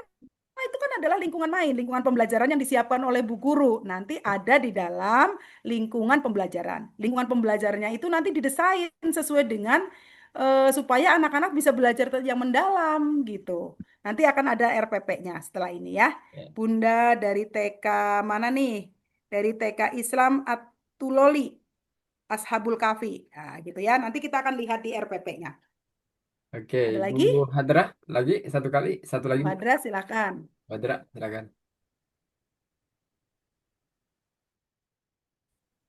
Silakan di unmute Ibu Hadrah atau Ibu langsung ke oke. Oke atau oke Bu Hadrah sudah. Silakan. Oke, makasih atas kesempatan yang diberikan. Assalamualaikum warahmatullahi wabarakatuh. Waalaikumsalam warahmatullahi wabarakatuh. Waalaikumsalam. Perkenalkan, nama saya Hadra dari TK Islam Terpadu Al-Ikhlas, Galesung Utara, Kabupaten Takalar, Wah, sekampung dengan Pak Bahtiar. Gamprom. Oke, alhamdulillah saya sudah bergabung di komunitas ini sejak dari angkatan pertama sampai sekarang, masih setia. Waduh, Alhamdulillah. luar Oke, Ibu. biasa ini Pak Bahtiar ini. Iya. Oke, Fansnya banyak makasih. juga Pak Bahtiar ya. Oke. Alhamdulillah ini suatu kesempatan yang luar biasa. Kami mendapatkan pencerahan yang sangat-sangat luar biasa dari Bunda Dr. Nita. Kami ucapkan banyak terima kasih. Oke, karena ini sudah larut, kami langsung saja pada pertanyaan kami, yaitu bagaimana cara kami sebagai guru untuk dalam menanamkan dan merangsang dan mengaktifkan pola pikir yang kreatif bagi murid kami. Sekian pertanyaan kami. Assalamualaikum Baik. warahmatullahi wabarakatuh. Waalaikumsalam warahmatullahi warahmatullahi wabarakatuh. wabarakatuh. Caranya gampang Bu Hadra. Caranya adalah jangan pernah mendirect anak mengikuti apa yang Bu Guru inginkan. Misalnya hari ini kamu mewarnai, hari ini kamu kegiatan melukis, hari ini kamu kegiatannya adalah kolase, menggambar, kemudian memotong, membunting, yang sudah didirect oleh Bu Guru. Oke. Supaya dia kreatif, biarkan kita berikan kebebasan mereka untuk membangun sesuatu yang dia inginkan. Ya, sehingga nanti anak akan terbentuk kreativitasnya, bukan kreativitas Bu Guru, tetapi kreativitas dari anak itu sendiri. Itu ya Bu ya jawabannya, mudah-mudahan membantu. Selanjutnya izin ya Bu Ya. Hadra dan teman-teman sekalian ya, saya akan screen share terkait dengan RPP-nya kayak apa sih untuk pembelajaran mendalam ini. Nah, gitu ya. Nah, ini contoh RPP-nya, Bu. Nanti teman-teman bisa mencoba membuat ya setelah selesai kita diskusi. Coba malam ini supaya masih fresh, ilmu masih baru dapet, teman-teman langsung menyusun. Ya, langsung menyusun seperti apa sih pembelajaran mendalam. Ada yang bilang, Bu, pembelajaran mendalam itu deep learning ya, Bu. Deep learning itu bahasa Inggrisnya, bahasa Indonesianya pembelajaran mendalam gitu ya. Karena tadi ada yang nanya, Bu, apa bedanya deep learning dengan pembelajaran mendalam? Nah, deep learning itu bahasa Inggris, itu bahasanya bule. Kalau pembelajaran mendalam bahasanya Pak Le. Bule sama Pak Le. Oke, contohnya begini teman-teman. Ini ada contoh RPP tentang topiknya pada saat ini ya. Kegiatan ini di Bali ya. Mungkin ada teman-teman yang ada di Bali di sini ya. Nah, di Bali itu sedang ada penculikan anak-anak. Anak-anak nggak mau sekolah. Mereka itu takut sekolah, gitu ya. Akhirnya gurunya itu membuat sebuah pembelajaran dengan perencanaannya, aku menjaga diriku dari bahaya. Subtopiknya cara menjaga keselamatan diri dari orang asing. Kemarin ada yang nanya ke Bunita, Bunita, boleh nggak sih pakai tema? Boleh nggak sih pakai boleh nggak kita nggak usah pakai subtema atau subtopik? Boleh, mau pakai tema, mau pakai topik sama aja. Yang nggak boleh itu pakai nama Pak Bakhtiar di situ. Kalau topik itu tukang sayur dekat rumah saya, gitu ya. Kalau diganti namanya Bakhtiar di situ nggak boleh. Nah, yang kalau mau topik, mau tema sama aja, gitu ya. Oke, contohnya aku menjaga diriku dari bahaya. Cara menjaga keselamatan dari orang asing ini untuk anak usia 5 sampai 6 tahun. Nah, kemudian identifikasi. Nah, tadi apa yang ditulis di situ? Dimensi profil lulusan. Kita kan ada 8 dimensi profil lulusan. Silakan teman-teman boleh memilih dengan tema aku menjaga diriku dari bahaya itu kira-kira menjaga keselamatan diri dari bahaya dari orang asing itu kira-kira dimensi profil lulusan apa saja yang bisa tercapai gitu ya. Nanti kita pilih dari 8 itu. Kemudian tadi ada desain pembelajaran. Masih ingat desain pembelajaran isinya apa? Ada tujuan pembelajaran. Tujuan pembelajaran itu kita tuliskan di sini. Ya, tujuan pembelajarannya itu tuliskan. Ingat, tujuan pembelajaran itu harus sesuai dengan merujuk dari CP yang diturunkan ke tujuan pembelajaran. Tujuan pembelajaran harus sesuai dengan visi misi sekolah. Dengan CP yang sama, belum tentu tujuan pembelajarannya sama. Karena visinya berbeda sekolahnya. Ya, nanti ada satu sesi sendiri nih kayaknya Pak Baktiar ya, menurunkan dari CP, TP ke ATP. Supaya teman-teman lebih greget lagi pemahamannya tentang ini. Kemudian apalagi setelah tujuan pembelajaran, baru kita masuk ke praktek pedagogis. Tadi itu teman-teman boleh menggunakan inquiry, boleh menggunakan tadi apa, ada yang bilang area, sudut, kemudian ada yang menggunakan sentra, ada yang menggunakan contextual teacher learning, boleh menggunakan problem based learning, project based learning, mangga disesuaikan dengan sekolah masing-masing. Nah, kemudian apalagi kemitraan dengan polisi sahabat anak. Kenapa kemitraan dengan polisi sahabat anak? Karena tadi temanya adalah tentang menjaga diri dari orang asing. Ya, gitu. Terus kemudian lingkungan belajar. Lingkungan pembelajaran. Nah, teman-teman sekalian, di lingkungan pembelajaran inilah apa yang dilakukan teman-teman menata lingkungan, bagaimana kemudian lingkungan belajar yang kita siapkan itu baik di dalam maupun di luar ruangan. Nah, ini boleh teman-teman menyebutkan di sini tentang ragam main yang ada di sini. Tuliskan berapa teman-teman menyiapkan ragam main, kegiatan ini dilakukan untuk berapa lama. Nah, bisa disebutkan di sini. Gitu ya, di lingkungan pembelajaran. Kemudian berikutnya teman-teman di langkah-langkah pembelajaran. Ya, ada pengalaman belajar nih, sorry. Nih di pengalaman belajar. Nah, pada di pengalaman belajar, apa yang akan teman-teman tulis? Tadi, masih ingat kalau pengalaman belajar ada 3M. Memahami, mengaplikasi, dan merefleksi. Supaya anak paham apa yang akan kita ajarkan, gitu ya. Ya, supaya anak paham apa yang kita ajarkan, apa kira-kira yang harus kita lakukan?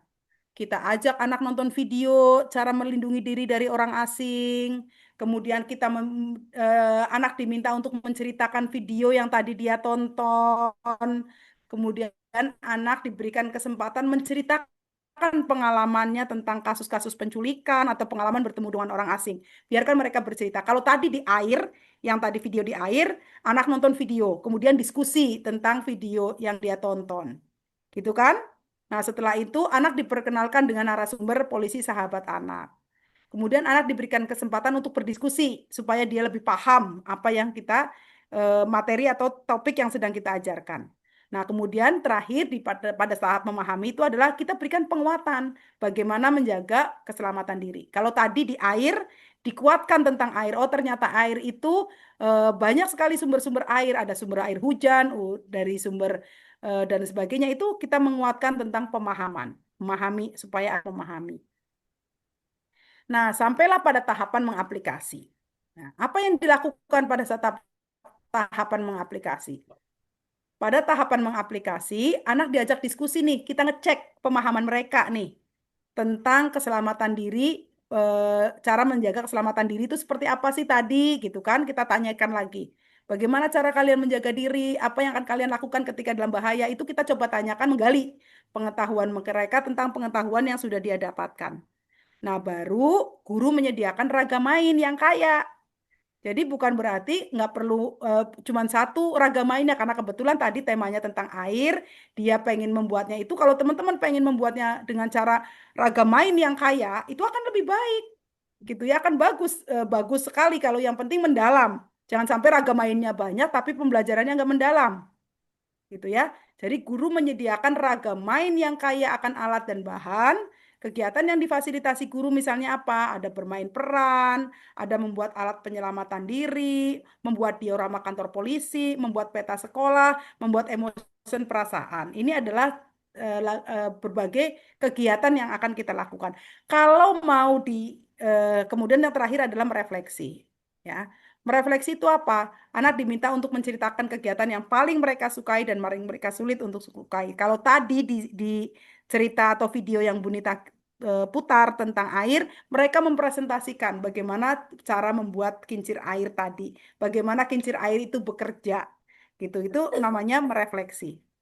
Kemudian anak diajak berdiskusi apa yang akan mereka lakukan. Misalnya tentang air tadi. Nah, setelah kita tahu begitu banyak manfaat air untuk kehidupan kita, apa yang harus kita lakukan dengan menjaga lingkungan, dengan menjaga sungai, supaya sungai itu bersih. Nah, itu adalah mengkaitkan antara informasi sebelumnya dengan apa yang akan dia lakukan ke depannya. Gitu ya. Kemudian apalagi memberi dukungan agar anak dapat menghubungkan antara kegiatan yang dilakukan, ya tadi ya dilakukan dengan pengetahuan baru. Pengetahuannya baru apa? Ternyata tadi begitu banyaknya manfaat air untuk kehidupan kita, bisa untuk makan, untuk minum, untuk mandi dan sebagainya, untuk tanaman supaya dia bisa hidup, maka apa yang harus kita lakukan? Menjaga lingkungan supaya air juga tetap bermanfaat untuk kita, airnya tidak kotor. Nah, seperti itu. Jadi ada pengetahuan baru yang lama yang sudah dia dapatkan selama dia di 5 hari dia belajar tentang air, dikonklusikan atau disimpulkan untuk apa sih yang akan kamu lakukan ke depannya. Gitu ya, untuk pengetahuan-pengetahuan baru. Seperti itu kurang lebihnya teman-teman, inilah bentuk RPP-nya. Kemudian nanti kita akan mengenal yang namanya asesmen, ya. Asesmennya masih sama. Asesmennya ada asesmen awal, bisa dengan observasi, bisa dengan checklist, masih dengan 4. Observasi, checklist, portofolio, dan kerja, apa namanya? Eh, port, eh, Kinerja anak-anak gitu ya. Kerja anak apa hasil karya. Ya, bisa dari hasil karya, bisa observasi dengan checklist ya tadi ya, Ya. terus rubrik dan dengan eh, empat poin untuk penilaiannya. Nah, bagaimana dengan instrumen checklist? Nah, instrumen checklist itu kita bisa membuatnya dari turunan dari TP. Ya, TP ini kan terlalu luas nih teman-teman. Anak menyampaikan perasaan dan pikirannya secara lisan dengan menyertakan alasan. Ini kan terlalu luas untuk bisa diukur. Ya, yang namanya kita menyebutnya dengan KKTP. KKTP itu kriteria eh, ketercapaian tujuan pembelajaran, KKTP. Atau Nah, IKTP KKTP sebenarnya. itu apa? Ya, sekarang namanya KKTP, Pak. Iya, Sekarang KKTP berubah lagi. dulu IKTP ya. Iya, dulu IKTP. Iya, Iya, dulu IKTP, sekarang KKTP. Sama aja sebetulnya. sama sih. Nah, di KKTP ini ya, apa KKTP ini? KKTP itu diturunkan karena tadi tidak bisa terobservasi, tidak bisa teramati, maka kita turunkan. Anak dapat menyampaikan perasaan dan pikirannya secara lisan, menyertakan tentang alasan mereka menjaga keselamatan diri. Karena apa? Tujuan pembelajarnya tadi, anak dapat mengungkapkan perasaan dan pikirannya. Gitu ya. Nanti kita turunkan supaya kita bisa mengukur anak ini bisa atau tidak, gitu ya. Sudah muncul atau belum. Nah, kita buat KKTP-nya. Seperti itu kurang lebihnya teman-teman sekalian untuk proses di dalam membuat RPP dari konsep sampai dengan menyusun RPP tentang pembelajaran mendalam.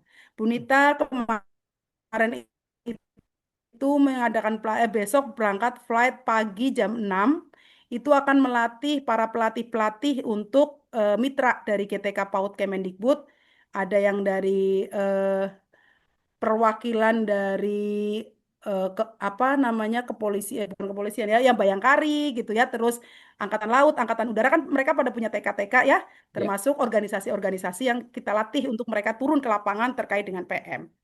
Gitu ya. Jadi nanti akan dilatih teman-teman oleh para pelatih-pelatih yang sudah kami latih. Kemarin kami baru melatih BBGTK di bulan Juni. Nah, sekarang kami melatih untuk para mitra-mitra GTK PAUD. Gitu ya, supaya pembelajaran mendalam itu segera sampai ke teman-teman dengan selamat dan sentosa. Gitu ya, kurang lebihnya. Oke, senang sekali teman-teman masih menyimak dengan baik. Mudah-mudahan saya buka diskusi kembali untuk teman-teman. Oke, siap. Silakan. Terima kasih Ibu, luar biasa. Teman-teman, itu contoh ya RPP sesederhana itu ya. Yes. Sesederhana itu, tidak Nah seperti itu Pak Bahtiar, ada kemarin itu RPP-nya itu adalah RPP berkesadaran, bermakna dan banyak banget, Bu. menggembirakan. Ya, banyak banget. Itu yang konsep yang kurang tepat. Kita luruskan sekarang. Ya, ada juga yang banyak banget identifikasi peserta didik, mata pelajaran, lintas disiplin ilmu, itu yang berseliweran di luaran sana. Sehingga Itu nanti SD Pak, jangan di PAUD deh. Puyeng nanti guru PAUD. Nanti mikirinnya RPP-nya aja. Nanti yang mendalamnya hilang ya, Bapak iya, dan Ibu ya. mendalamnya hilang, Bu, jadinya. Ya, seperti itu ya, teman-teman ya. Jadi, malam ini, teman-teman dengarkan, kita sedang dilatih oleh pelatihnya pelatih. Jadi ini bukan hoax lagi ini. Contoh RPP yang teman-teman lihat malam ini itu adalah contoh RPP yang paling benar di antara yang benar. Ya. Oke, baik. Teman-teman, eh, Oh, ada pertanyaan bagus tuh dari Bu Winarsi Husain. Dalam iya Bu, 3M, betul. apakah itu harus berurutan? Betul, Bu Winarsi, Apakah dia karena itu singkat atau adalah bukan? Ya, karena itu sekuen. Ya, ini saya coba menjawab pertanyaan Bu Winarsi ya. ya, silakan. Pak Bahtiar, Bu Winarsi nanya, Bu, apakah dalam proses RPP 3M-nya itu harus urut, memahami, mengaplikasi, dan merefleksi? Saya jawab iya. Kenapa? Karena sekuen. Sekuen itu apa? Anak itu nggak mungkin bisa memahami, mengaplikasi sebelum dia memahami. Nggak mungkin dia bisa mengaplikasi, merefleksi sebelum dia dia nggak bisa merefleksi sebelum dia mengaplikasikan gitu ya. Jadi itu sudah sekuen, memahami, mengaplikasi, dan merefleksi itu adalah sudah berurutan. Nggak boleh mengaplikasikannya dulu, baru memahami, baru merefleksi. Seperti itu. Oke, oke, siap. Seperti ya Bu Winarsi ya, semoga membantu pertanyaan jawaban dari Bu Nita. Oke, seperti itu ya, teman-teman ya. Oke, Eh, silakan ada lagi. Oke, silakan dari Ibu. Nah, ini Bu, ini ada pertanyaan. Kita ambil dulu dari ini. Apakah RPP ini bisa dipakai beberapa kali pertemuan sesuai kebutuhan atau hanya berlaku satu kali pertemuan? Jadi gini, Bu, teman-teman, ini belum sekedar informasi, Ibu, bahwa eh, setelah kita lihat teman-teman yang lain, ini banyak teman-teman kita yang belum bisa move on dari ke-13, Bu, ya. Sangat belum bisa move on dari situ. Sehingga kemudian kenapa? Karena termasuk pada persoalan harus ada RPPM, harus ada RPPH, gitu loh. Nah, itu dia sehingga kata RPP di PAUD itu membingungkan. Yang ada di kepala kita selama ini ya, itu adalah RPPM, RPPH. Nah, gimana nih Bu? Itu sehingga kemudian muncul pertanyaan tuh, bisa dipakai berapa kali gitu ya. Seperti itu, Bu. Pertanyaan yang bagus Pak Bahtiar dari teman-teman ya. Jadi izin Bu Nita juga menyampaikan bahwa RPP itu bisa rencana pembelajaran itu bisa dipakai yang tadi itu untuk 5 hari. Iya. Ya, yang tadi itu untuk 5 hari yang tadi Bu Nita berikan contohnya. Bu, kita perlu bikin RPPH nggak harian nggak? Kalau teman-teman bikin 5 hari itu digunakan untuk 5 hari, teman-teman sudah paham apa yang dilakukan selama 5 hari, ya udah itu gunakan 5 hari, nggak cukup bisa untuk kalau mau dipakai untuk 5 hari. Nah tapi kalau teman-teman begini, Bu Nita, saya mau pakai harian aja deh supaya nanti kita tahu nih 1 hari ini mau ngapain, monggo silakan. Dan teman, yang namanya RPP ya rencana pembelajaran itu sekedar rencana. Bisa jadi apa yang kita rencanakan tidak dilakukan oleh anak-anak. Anak-anak memilih pilihan lain tidak sesuai dengan apa yang kita buat gitu. Jadi namanya rencana itu bisa saja tidak terlaksana gitu. Apa perbedaan RPP modul ajar dan RPP? Bu, modul ajar dan RPP itu sama-sama saja. Ya, jadi sekarang teman-teman mau menyebut modul, mau menyebut RPP, yang penting itu adalah dokumen teman-teman untuk menjadi acuan dalam mengajar. Nah, itu mau disebutnya RPP, mau disebutnya modul ajar, mau disebutnya apapun silahkan. Tapi karena sekarang menggunakannya pembelajaran mendalam, disarankan menggunakan rencana pembelajaran mendalam, RPPM. RPM, rencana pembelajaran RPM. mendalam. Ya. Ya. Oke, baik. Mungkin ada dari peserta, Bu. Silakan, Ibu Imas. Iya, terima kasih Pak Bahtiar. Mohon maaf saya off cam ya Bunda Nita. Silakan, Bu Ibu Imas. Imas. Sehat Bun, maaf Dari Bun. disebut dari Bu, biar Alhamdulillah. Ini dikenal Bekasi nih Bu Imas. Suaranya Atau saya khas Bekasi. sekali ini. khas Bu ini khas. Eh, Satu pertanyaan saja Bunda Nita, kalau kami menerapkan menyampaikan hafalan-hafalan ya, kami kan berbasis di masjid ya. Ya.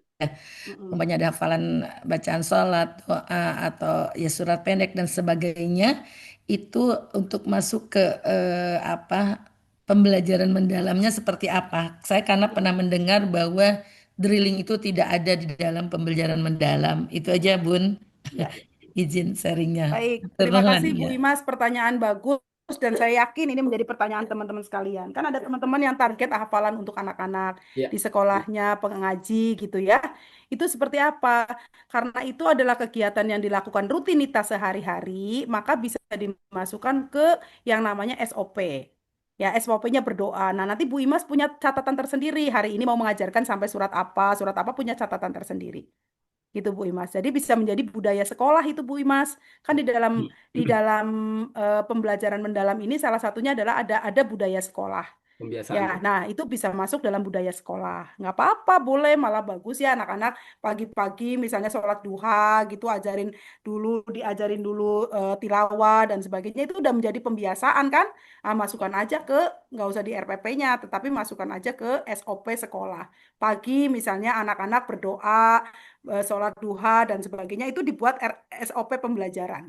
Jadi Ya. nggak harus ditulis tiap hari gitu Bu Selain Imas. di SOP, kalau kami Bu masukkan di bab 3 pengorganisasian pembelajaran. Jadi intra, Ya, bisa pro, juga di situ.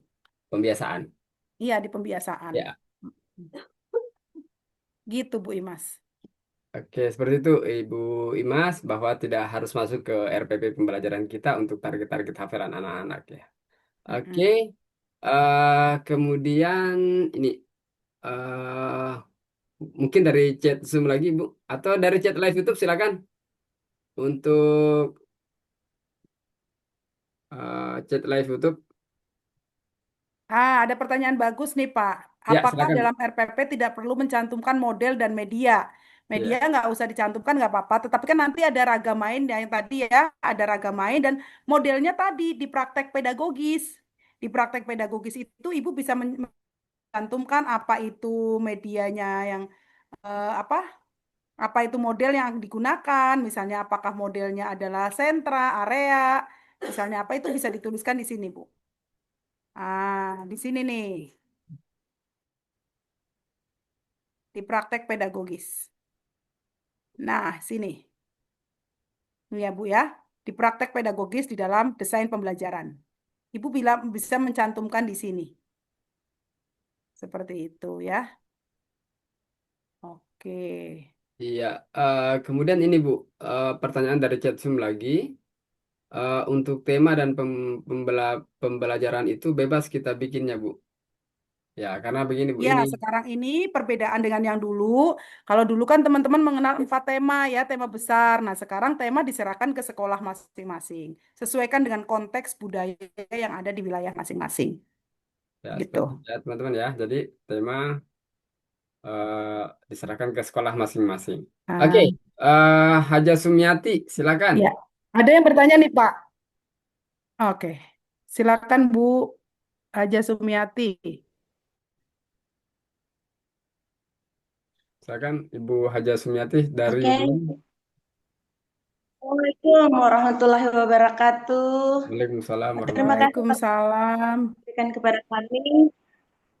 Serasa malam ini kami dapat kuliah 6 semester ya dari Dokter Bunda Nita Priyanti yang luar biasa. Perkenalkan nama saya Sumiati SPD Aude. Saya adalah salah satu kepala sekolah di Kabupaten Pinrang yang mana saya sudah 3 tahun bergabung dengan Bapak yang luar biasa. Terima kasih Bu Dokter atas ilmu yang diberikan pada malam hari ini. Saya adalah salah satu sekolah yang kena sasaran untuk mengikuti pelatihan pembelajaran mendalam dan insya Allah untuk Kabupaten Pinrang sementara berjalan dan untuk PAUD nanti di tanggal 8 bulan 9 diadakan pelatihan. Sepertinya saya tidak usah lagi terlalu banyak berpikir tentang apa yang akan saya lakukan nanti pada saat kegiatan pelatihan, karena saya sudah dapat ilmunya semua pada malam hari ini. Yang menjadi pertanyaan saya, Bunda, selama kami mengikuti program sekolah penggerak, karena kebetulan sekolah saya juga adalah salah satu sekolah penggerak, kegiatan yang kami lakukan selama kurikulum itu luar biasa. Begini Bunda, tadi kita berbicara tentang romanset. Ya, sebelumnya perubahan romanset itu terjadi pada guru. Mungkin juga ada paling penting romanset itu pada orang tua, karena saya lihat kenyataan yang terjadi di lapangan Bunda, bahwa setelah kita melakukan pembelajaran seperti tadi yang di video, kami itu jauh sebelumnya kami sudah lakukan seperti itu Bunda, karena daerah kami ini berada pada daerah pertanian. Kami sering berkunjung ke sawah, memperlihatkan kepada anak-anak tentang bagaimana sawah itu, bagaimana penggarapannya seperti apa. Dan yang terjadi di lapangan setelah kita lakukan seperti itu, banyak orang tua yang berpikir begini Bunda, kok anak-anak cuma bermain, anak-anak cuma seperti ini, kok tidak belajar ya Bu ya? Padahal sebelumnya di awal tahun pembelajaran saya adakan pertemuan dulu bahwa dalam kegiatan bermain itu anak-anak itulah belajar. Tetapi kembali lagi di lapangan nanti orang tua mengatakan bahwa dia belajar setelah memegang pensil dengan buku. Dan kita sepakat dengan Pak Batiar bahwa nanti di tahun ini untuk LK dikurangi, kalau perlu bukan ditiadakan tetapi diminimalisirkan, di mana pembelajaran ini supaya betul-betul bermakna untuk anak usia ini.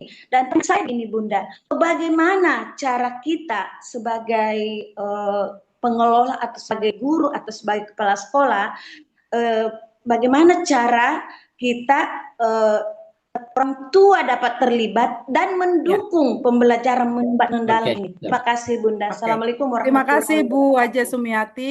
Menarik sekali ya pertanyaan Ibu, dan rasanya setiap Bu Nita memberikan materi tentang pembelajaran seperti apa di PAUD itu hampir Pasti ini, semua Bu. di seluruh Nusantara jawabannya Pasti sama. ini. Kapan sih Bu belajarnya itu anak pegang pensil, pegang pulpen gitu ya? Karena apa? Definisi itulah yang dipahami oleh orang tua. Maka apa yang harus kita lakukan? Tidak haram mengajarkan membaca menulis di PAUD, Ya. tapi caranya yang harus tepat. Seperti Nah, apa cara yang tepat? Nah, maka ketika tadi tuh Bu, anak bermain air. Oke, tadi bermain air di sungai. Tulis ya air sungai. Silakan kamu boleh menuliskan di bawahnya tentang air sungai. Nah, setiap hari apa tema yang sedang dibacakan, kemudian apa yang dia bangun nih Bu. Misalnya dia bikin diberikan kebebasan mereka membuat sesuatu. Ternyata mereka itu membuat apa? Membuat bangunan gitu ya, membuat rumah sakit misalnya. Oke, Bu Nita tulis ya rumah sakit. Nah, Kaila boleh menulis di bawahnya. Misalnya seperti itu ya. Nah, itu adalah setiap hari apa yang dia pikirkan, ada bentuknya, ada simbol hurufnya, itu akan menjadi membacanya lebih bermakna. Nah, penelitian yang dilakukan oleh Bu Nita ya di dua provinsi gitu ya, di dua provinsi Jakarta dan Banten, Bu Nita itu meneliti anak-anak usia SD kelas 1 kelas 2 itu mereka mengalami apa namanya tidak membacanya bermakna. Ya, tidak bisa membaca bermakna. Contohnya ketika saya kasih soal 1 tambah 1 sama dengan berapa, 4 tambah 4 sama dengan berapa, mereka bisa menyelesaikan dengan baik. Tapi begitu Bu Nita bikin soal cerita, Ibu membeli gula 3 kilo, diberikan kepada ini 2 kilo, berapa kilo gula sisa Ibu, mereka nggak bisa membacanya.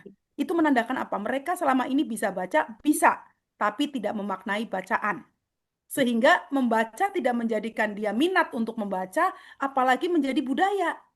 Nah, yang kita bangun di PAUD itu adalah bagaimana membangun anak itu memiliki minat untuk membaca.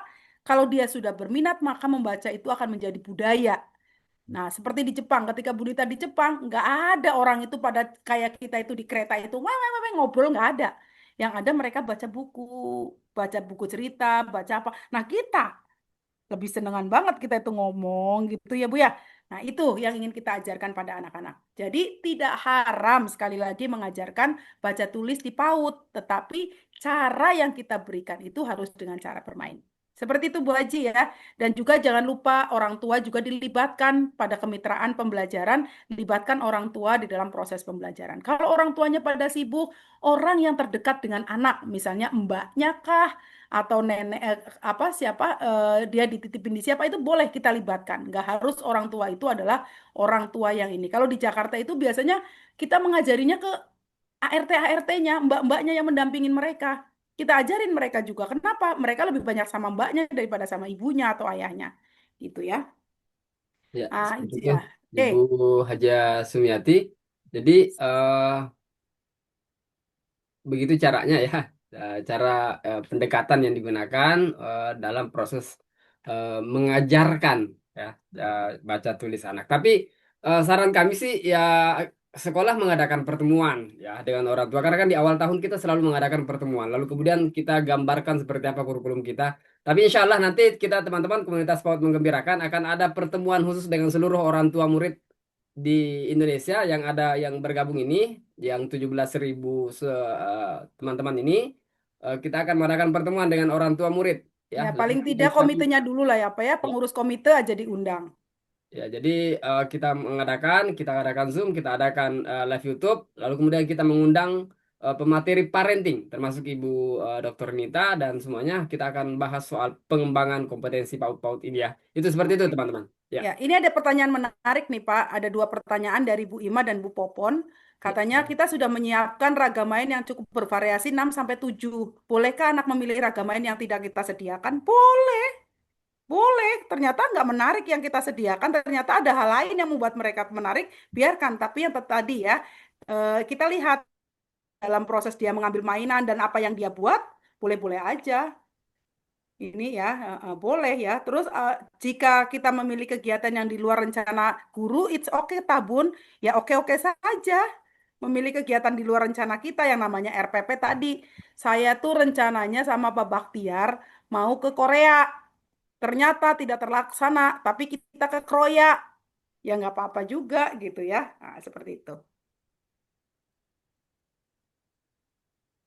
Oke, mengenalkan huruf dalam pembelajaran mendalam tadi sudah Bu Nita sampaikan ya. Dengan cara aktivitas mereka belajar dia membuat apa itulah yang bisa kita tuliskan. Ini mungkin Bu yang terakhir nih sudah pakai ya. Jadi beliau sudah pakai pembelajaran mendalam. Lalu kemudian minggu ke-6 ini apakah RPP-nya itu satu hari satu kegiatan saja gitu ya. Jadi misalnya beliau buat kegiatan nih Bu ya. Jadi gambarannya beliau mungkin seperti itu ya. Jadi beliau buat 6 kegiatan. Apakah satu hari satu kegiatan? Ya mungkin bisa di ini Bu. Ya, satu hari satu kegiatan kalau memang itu mencukup ya apa namanya aktivitasnya itu sudah memenuhi semua tujuan pembelajaran ya it's okay. Yang penting kita kembali lagi yang kita desain itu adalah untuk mencapai tujuan pembelajaran. Ya, yang kita sediakan, yang kita lakukan maupun apapun apakah itu sudah mencapai tujuan pembelajaran atau tidak. Kalau tidak kan itu menjadi evaluasi kita untuk bagaimana menyediakan lingkungan main untuk eh, perancangan untuk selanjutnya. Itulah di dalam RPP di dalam pembelajaran mendalam itu ada satu materi yang namanya kolaborasi inquiry. Nanti teman-teman akan menemukan kolaborasi inquiry. Apa itu kolaborasi inquiry?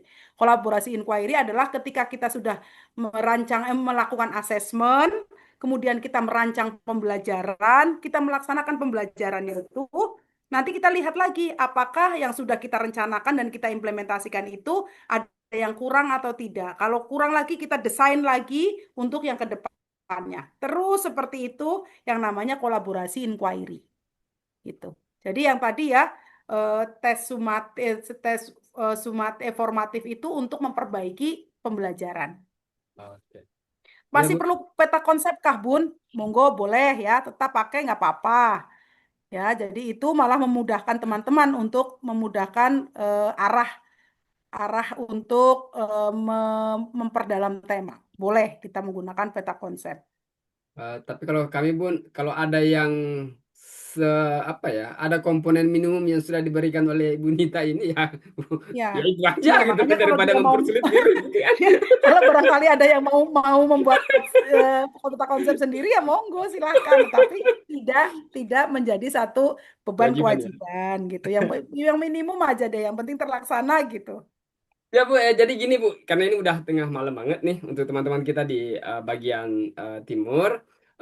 Begini Bu, mungkin eh, kami mungkin ada waktu Ibu ini bisa bulan depan atau tanggal berapa ya, tanggal 7, tanggal berapa, tanggal berapa.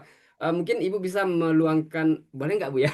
Saya minta lagi nih, meluangkan waktu 2 malam gitu ya, atau 3 malam, sampai kemudian pada proses gimana ya, dari eh, apa namanya, pemahaman, kemudian masuk ke penyusunan, ke asesmen, lalu seperti itu mungkin Bu, dari karena butuh 2 malam sepertinya Bu. Iya, karena kalau dari Heeh. asesmen, dari pemahaman, asesmen baru perencanaan. Karena sebetulnya itu di dalam materi PM itu harusnya asesmen dulu baru perencanaan, Pak. Iya, asesmen dulu harusnya. Iya. Ya. eh jadi mungkin minggu depan Bu, atau bulan depan, atau dari waktunya Ibu, karena Ibu sibuk banget. Besok Ya. pesawat pagi jam 6 saya go to Iya. Surabaya. Iya Bu, jadi nanti mungkin kita bisa ini Bu, melalui saya nanti akan chat mungkin Ibu kapan waktunya bisa, untuk kemudian kita ini. Semua pertanyaan-pertanyaan di Zoom ini saya sudah copy semua teman-teman. Insya Allah kita bahas besok malam ya. Kita akan praktek besok malam. Tapi sebelum itu kita masuk dulu materi asesmen ya. Pak Chandranya katanya bisa Bu masuk masuk materi asesmen. Ya, ya, beliau orang Ya baik. teman-teman, boleh Bu disebutkan dulu nomornya Pak Chandra. Saya nomornya Pak Chandra, teman-teman tolong dicatat, yang mau daftar S2 kemarin banyak sekali yang chat ke saya ya. Bisa langsung dihubungi Pak Chandra aja teman-teman ya.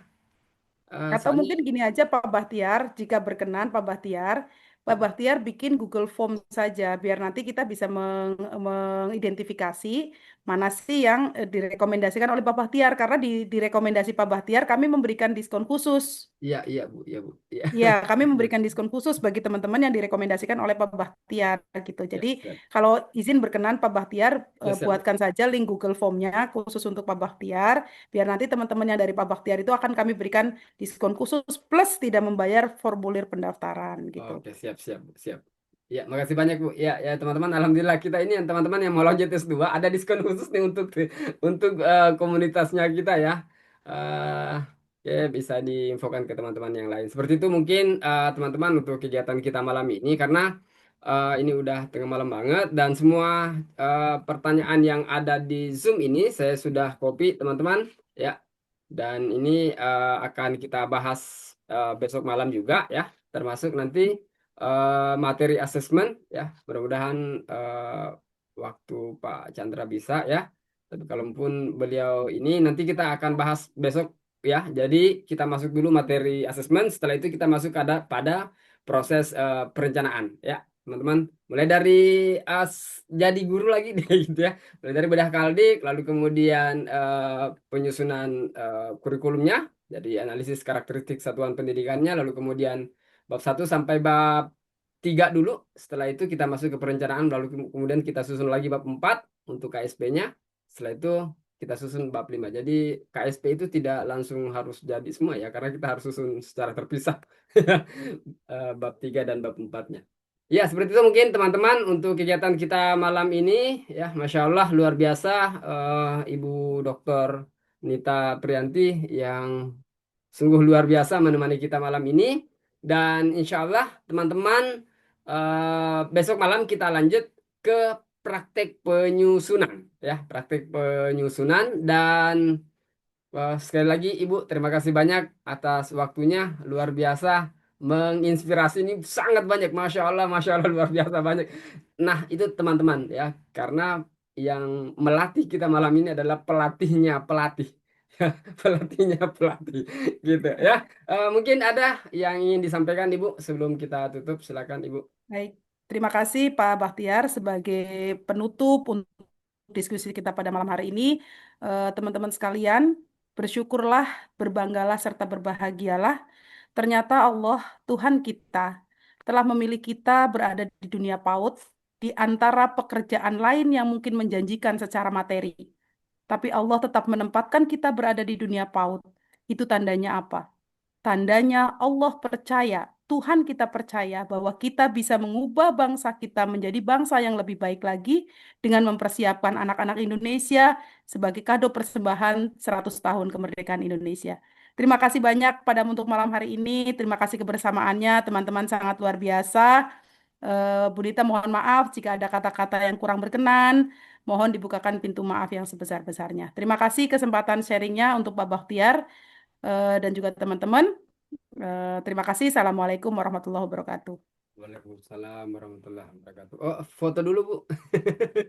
Oh ya, mangga, mangga. Foto dulu ya, teman-teman. Silakan dibuka kameranya, teman-teman. Kita foto dulu. Ini berapa halaman ini? Oke, silakan teman-teman dibuka kameranya dulu ya.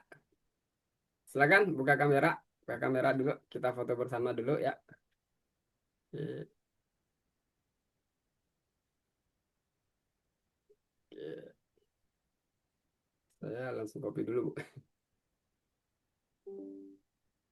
Ini berlembar-lembar ini, Pak. Yang ada di Indonesia Timur sudah keluar sebentar lagi, udah jam setengah 12. Hati-hati, nanti Cinderellanya berubah jadi upik abu.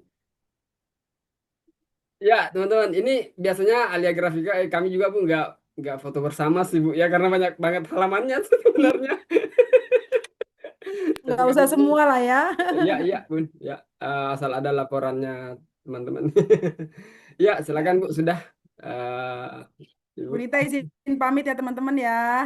Terima kasih banyak, Ibu. Masya Assalamualaikum. Allah. Ya, nanti mungkin disempatkan waktu untuk 2 malam ke minggu depan atau Ya, kapannya. baik, baik, Cari baik, waktu, baik. ya.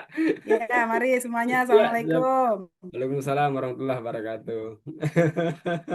Itu teman-teman ya, Masya Allah luar biasa, Ibu Nita membersamai kita. Makanya kami katakan di eh, apa namanya, di promosi kita kemarin, di informasi pendaftaran kita, yang melatih kita adalah pelatihnya pelatih. Jangan sampai tidak bergabung gitu loh. Aduh. Oke, baik, teman-teman. Insya Allah besok malam kita lanjut ya. Karena begini, guru PAUD juga agak berat kalau menyusun mulai dari awal ya.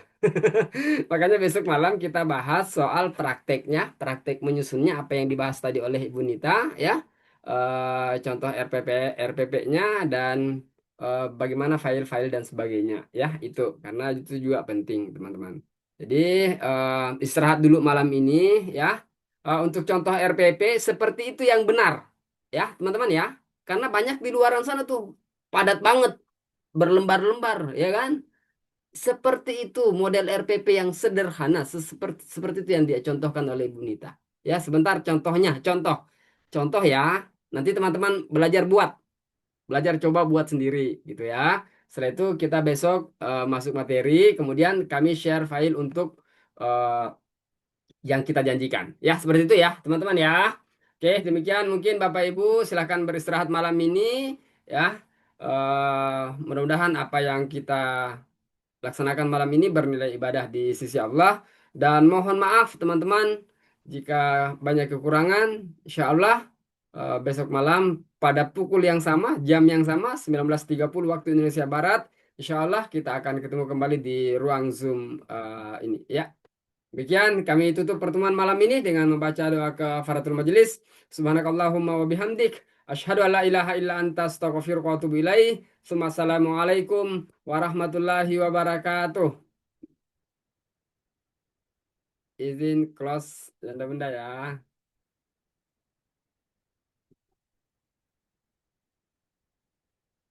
Silakan beristirahat, Bu.